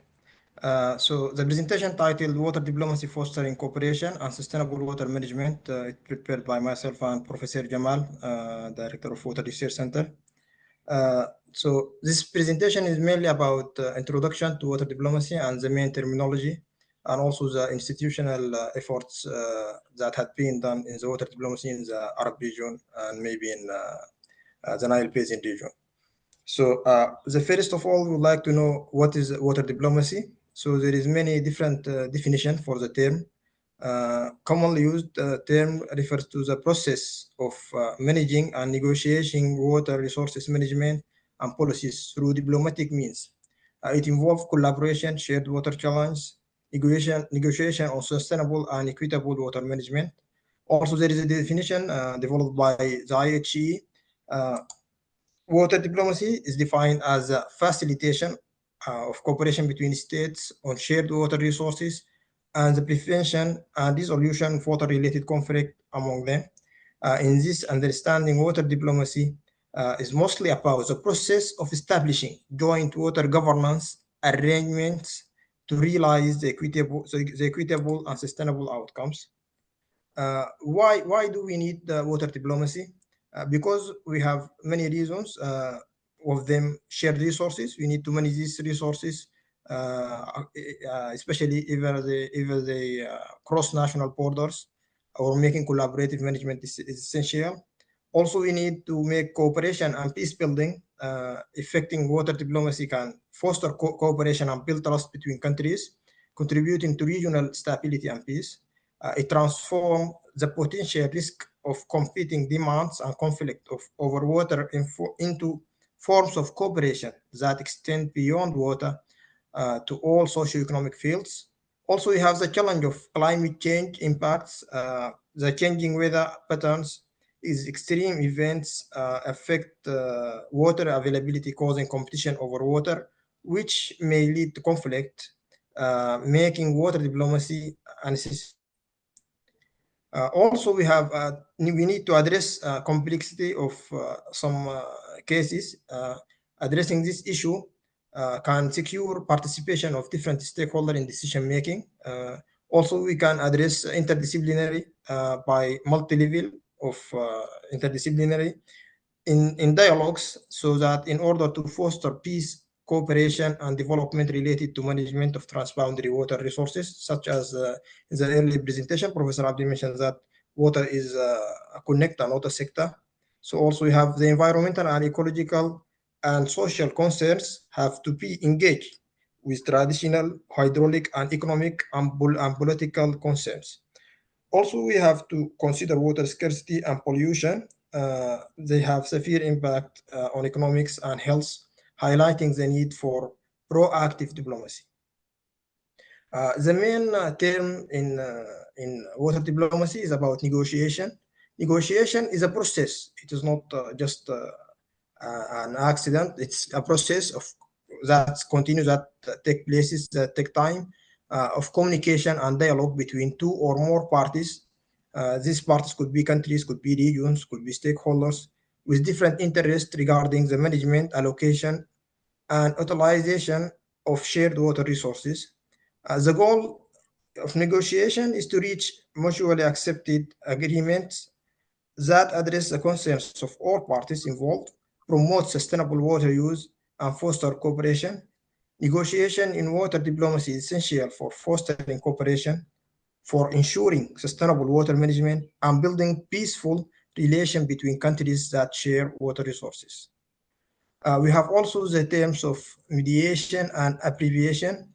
Mediation refers to the process where a neutral third part help conflicting parties reach an agreement.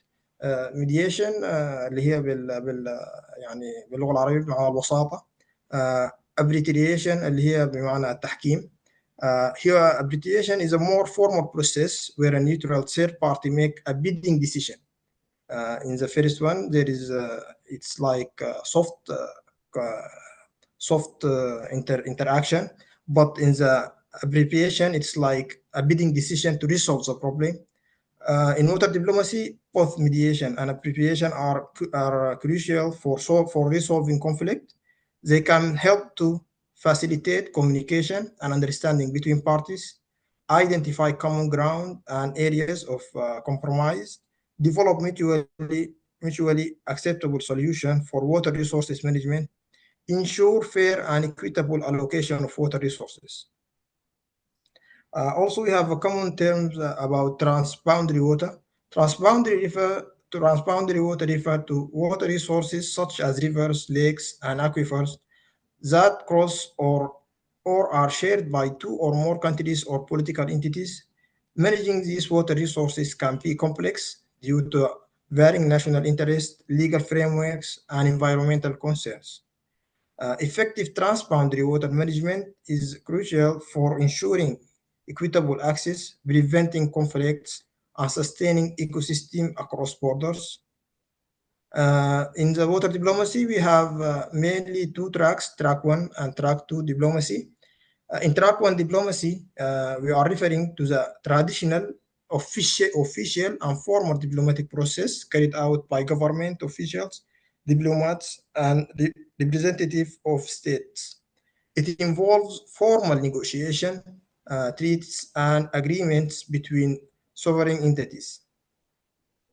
The main focus of track 1, it's focused on state-to-state relation, while track 2 focus on non-state actors and informal channels, such as social groups and and NGOs.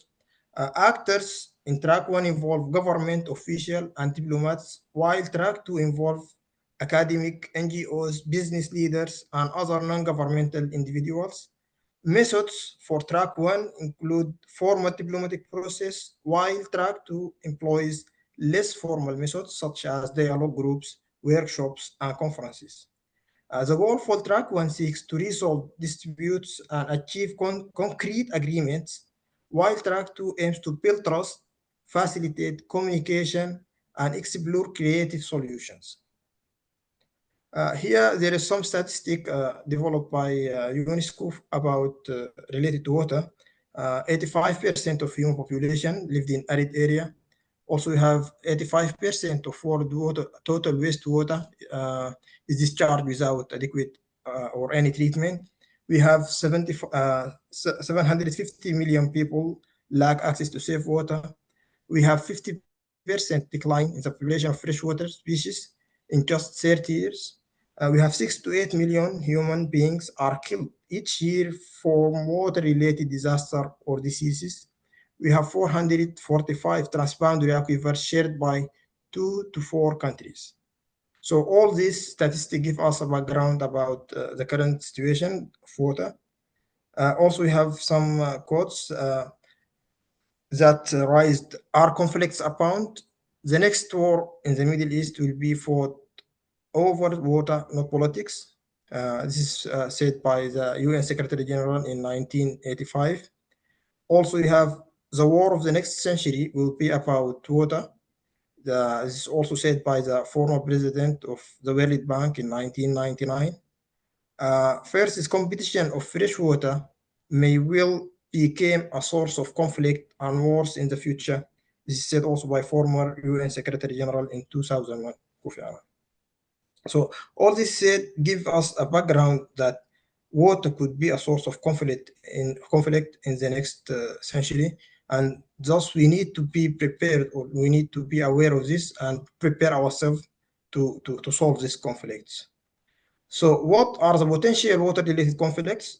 In definition, we have violence engaged by existing social divides, such as ethnic identity groups, social classes, or regional differences.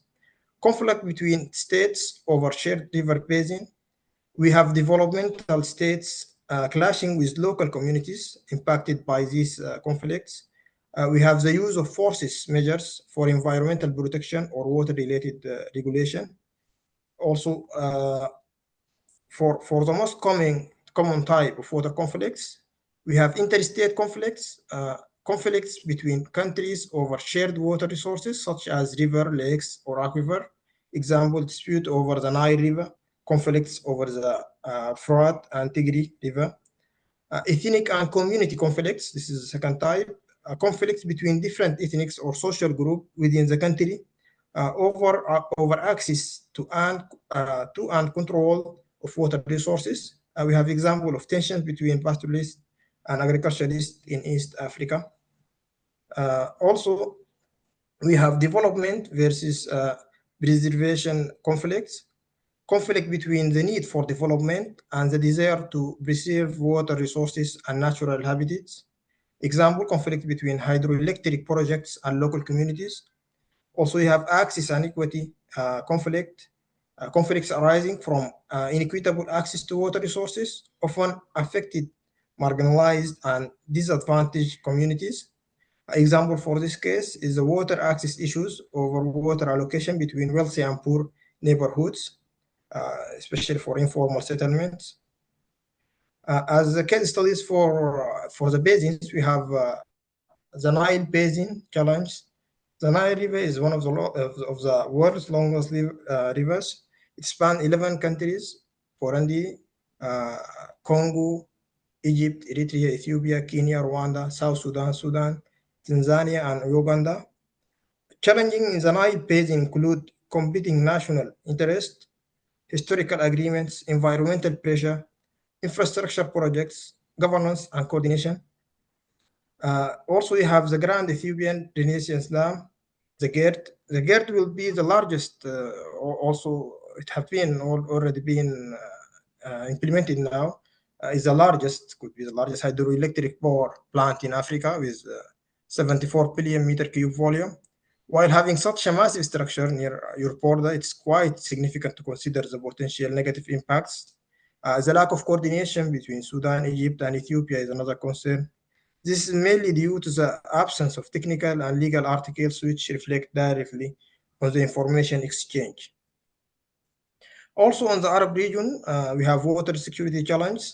The Arab region, comprising 22 countries in the Middle East and North Africa, includes a diverse array of cultures, language, and geographical features. The region experienced some of the highest level of water scarcity globally, with limited freshwater resources. The Arab region critical water security challenges include severe water scarcity, transboundary water disputes, climate change impacts, overexploration of groundwater, pollution and water quality issues, population growth and urbanization. Also, we have the transboundary problem for several Arab countries due to the shared rivers, aquifers, and other water resources. We have Egypt and Sudan rely heavily on the Nile River, which flows through several other countries. We have Jordan. Jordan shares Yarmouk and Jordan rivers with Syria and Israel. Syria shared Al-Furat and Tigris River with Turkey and Iraq. Iraq shared the Tigris and Euphrates rivers with Turkey and Syria. Also, we have Saudi Arabia and Yemen and Oman relies on shared transboundary aquifers. So water diplomacy and cooperation initiative programs. We have young water diplomatic programs. There is several initiatives. Young water diplomatic program, capacity building in water diplomacy in the Nile Basin, developing water for peace program, women and water diplomacy in the MENA region. All these programs have been developed for water diplomacy in Arab and Nile Basin regions.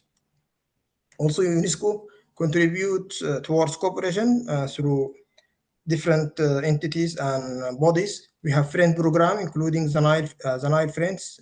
FRIEND is reflected for flow regimes for international experimental and network data. GWADI network, including Africa, GWADI. BCP is from potential conflict to cooperation potential. And we have WINS, IHB program, Water Information Network System. All these are programs developed by UNESCO towards supporting water diplomacy and water problems. For the Water Research Center, University of Khartoum, we can give you a brief background. It was established 2009 within the Faculty of Engineering. The main aims for the Water Research Center is capacity building, policy advice, and multidisciplinary research in priorities area. The main goal is sustainable development and management of water resources in Sudan. It has been promoted to a center of excellences by the Ministry of Higher Education and Scientific Research. Since 2013, Water Research Center is the National Focal Institute for INTRO MBI. And in 2017, Water Research Center has been selected as a UNIBAD Center of Excellence in Water Sciences in Central of East Africa. It's now hosting the Secretary of the CENWATCE. Also, there is an initiative for cooperation between IHE and Water Research Center. This is mainly towards water diplomacy. IHE and the Water Research Center are playing institutional cooperation internationally and regionally at the level of the Nile Basin. They organized 4 workshops since 2017 in water diplomacy, where water experts and professionals conducted meetings and attended workshops to encourage the cooperation in the region. This is a sample for the workshop that had been conducted in 2017, training workshop on water diplomacy in Eastern Nile Basin. This is a picture for the workshop. Sessions include water cooperation and diplomacy in the Nile, data and models informing transboundary water management, international law and alternative dispute resolution, framework for cooperation, transboundary institutions, establishment of water diplomacy platform. Also, we have the workshop on water diplomacy in the Nile Basin towards cooperative water management 2019. The workshop includes 40 participants from the Nile region and other countries. The main objective is right awareness and scientific understanding of the importance and benefits toward water cooperation, promote networking and exchange of experience in transboundary water, strengthen communication and negotiation skills for participants.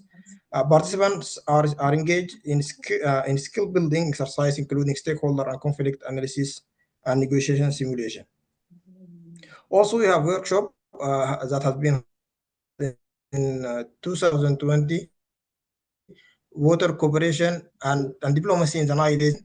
The workshop has many objectives for establishing water diplomacy network and many other objectives. The participants agreed as outcome to establish the Nile Basin network of the water diplomacy coordinated by the Water Research Center.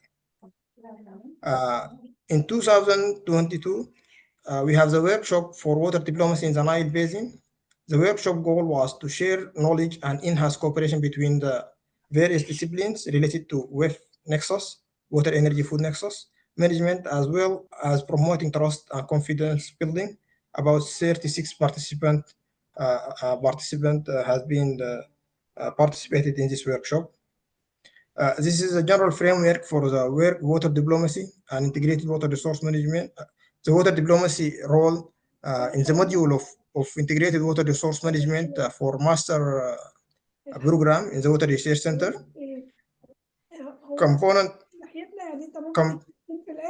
Component titles. If there is any question? No, there is no question.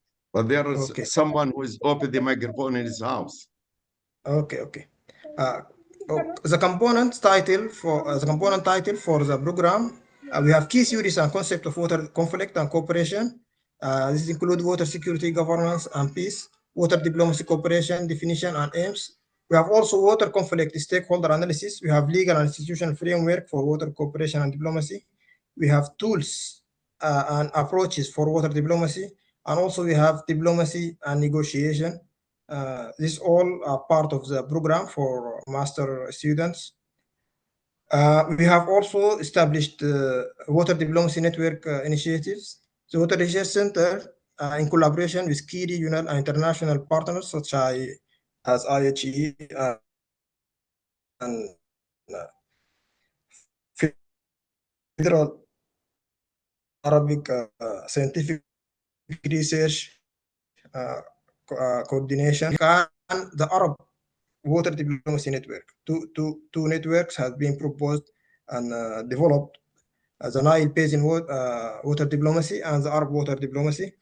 These initiatives aims to enhance cooperation and conflict resolution mechanism among riparian countries and stakeholders by fostering dialogue, capacity building, and knowledge exchange. These networks will address the complex and interlinked water challenges in the Nile Basin and Arab regions, promoting sustainable and resolve conflicts and enhance resilience against water-related issues. The framework for these water diplomacy networks is mainly based on main points. The first point, conduct comprehensive baseline assessment for research needs, stakeholder mappings, and also we have to develop collaborative research framework through joint research project and data sharing. Also, we have enhancing capacity building programs for training workshops and educational programs. Another point is promoting knowledge exchange and best practices, best practices repository and peer learning. We have also strengthening institutional frameworks such as institutional collaboration and policy integration. We have fostered dialogue and negotiation platforms, regular forums and conferences and conflict resolution mechanisms to be shared among different stakeholders and network partners. Okay, the way forward, we have to develop partnership with academic institutions to create research opportunities focused on water diplomacy and conflict resolution, establish regular structured dialogue platforms, annual conferences for stakeholders from different countries to discuss and negotiate water diplomacy issues, design and implement training programs and workshops on water diplomacy for young professional, policymakers, and community leaders, prepare and submit comprehensive funding proposal to international donors, government agencies, and organizations to support ongoing initiatives, develop and implement performance metric to assess the effectiveness of water diplomacy initiatives and track progress towards goals. This is general such a recommendation to the way forward for the programs developed by Water Research Center. Thank you for your listening. Thank you for your time. And I think Prof. Jamal have a gift for Jennifer. This picture from one of the workshops that has been held in the university. Thank you very much. Thank you, Professor Ahmed, for this really extremely important presentation about water diplomacy concept. Really, you have covered extremely important issues about the understanding of the water diplomacy, what it involves, and why it is needed, and how to move forward in capacity building, understanding at different levels. Thank you very much. Thanks, Dr. Jamal, for also contributing to the preparation of this comprehensive presentation. Now, also, I would like to open the floor for questions.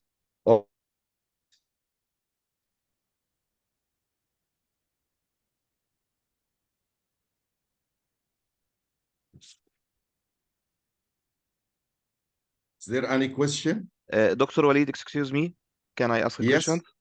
Yes. I think all the case studies that you are present in your presentation, and also the presentation of Prof. Ahmed, all of this, I think that's a big desire from the whole country to share the water basin and to cooperate. What can water diplomacy do in case of some country does not have the desire to cooperate? Okay, shall I answer, or maybe I can give the floor to Professor Ahmed to answer? Yes, I can give some part of the answer, and then Professor, you can continue. Okay. Just I would like to make a point that I'm not a full professor, I'm assistant professor. For the question that we have mentioned in the presentation that we have two tracks of water diplomacy. We have the track one diplomacy and track two. Track one is mainly focuses. track 1 mainly focuses on the formal track that with officials, and we have track 2 that going with students, academic, and NGOs. So through this track 2, we can work with track 2 by capacity building, by making workshop, including also different decision makers, and then we can support track 1 indirectly through track 2. Also, we can have some meetings or capacity building or sharing policy briefs with stakeholders, and this also include direct former government representative. So by this way, I think we can put some pressure or we can make some changes. Maybe it's not very quick, maybe in the long term, but it will be at least some effort to go forward. A very شكراً، diplomatic شكراً، answer. شكراً. Very شكراً diplomatic answer, دكتور. Doctor. Okay, well, can you introduce yourself? You haven't introduced yourself. Can you for the audience? Your name? Engineer Hani Mustafa from Egypt. Okay, thank you.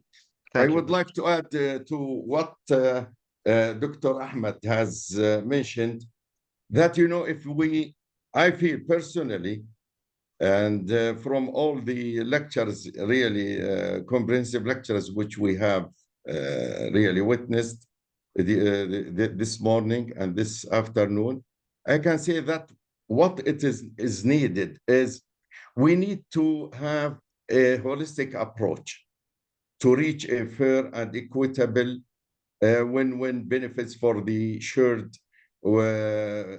river basins.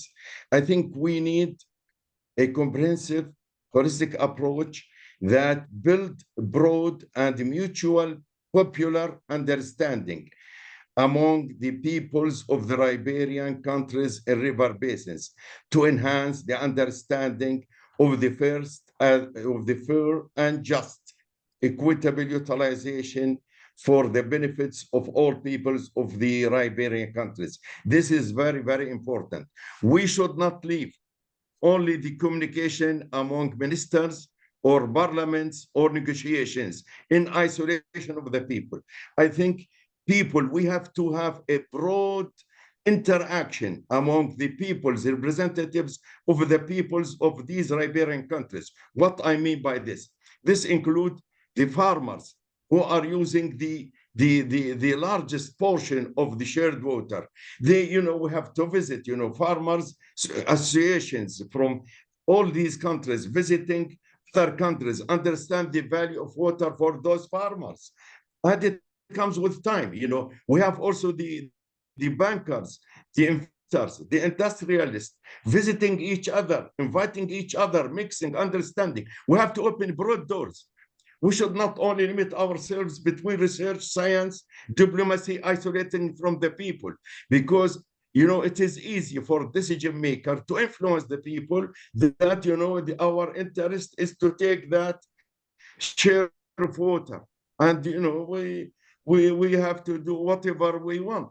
And if those people, with their mutual understanding, I am sure they will understand the consequences of the mutual benefits of all riparian, of the peoples of all riparian countries, and they will understand, the investors, the bankers, the people who understand the value of prosperity, of progress in all countries. They will be lobbying to reach a fair and just. I agree that understanding the diplomacy tools, capacity building of, water diplomacy tools, consideration mixed with science, consideration of all these factors, socioeconomic, political, economic, environmental, climate change. But we need the people to be engaged. Without engaging the people, broad sectarian associations, NGOs, financial, commercial, students, all levels mixed together over years. We've been negotiating in some cases for more than 15 or 20 years. If we invest in those 20 years in mixing, utilizing a comprehensive strategy, water diplomacy, scientific approach, and also in negotiations, all the tools which we mentioned with this broad interaction between the peoples who are involved in this. I think eventually we will reach a mutual understanding that we cannot survive without going to a fair and just and win-win benefit solution for that. And I would like to open maybe the door. Dr. Hussein, the floor is yours. Dr. Hussein. Yes, thank you very much, Dr. Walid, and for the speakers, Dr. Ahmed and Dr. Khalid and Dr. Abdin. I fully agree with what you mentioned now about how we can enhance this the water diplomacy to get the consensus between the states and to come to a win-win situation. And one of the area also we need to have it. You mentioned some about the parliamentarian. They have to be aware because they are in decision to have this. Another area is the media. The role of media is very important to raise the awareness and enhance this towards what we suggest to have in the future. So media is one of the important roles. They have to be also engaged, and they have to have a capacity building and to understand and to raise this for the public. Thank you very much. Thank you, Dr. Hussein. Thank you.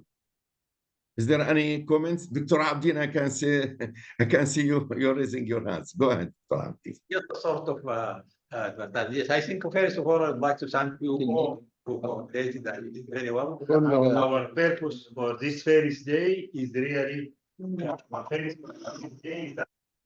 since we have participants from this different discipline. And I hope that we can see, did you feel that now you really got being from the law side? Do you think you get a little bit about water aspects and things? Yes. How hydrologic? Yes. Could you, Bashmandis, got the feeling of the importance of your neighbor in working with you? Because I think this is the purpose of the first day, is to give them and the participant from different disciplines that really water is everybody's business. And then we have to work together. My message for you today will go deeper a little bit on aspects related to water diplomacy, from diplomatic people, from legal people, from. On the third day, we listen really for the best experience in the world in water diplomacy. That is IHE. The whole day will be from IHE and I'm from Denver. The last day is the interaction between us, between some of those visionaries, and I went to after the 3 days.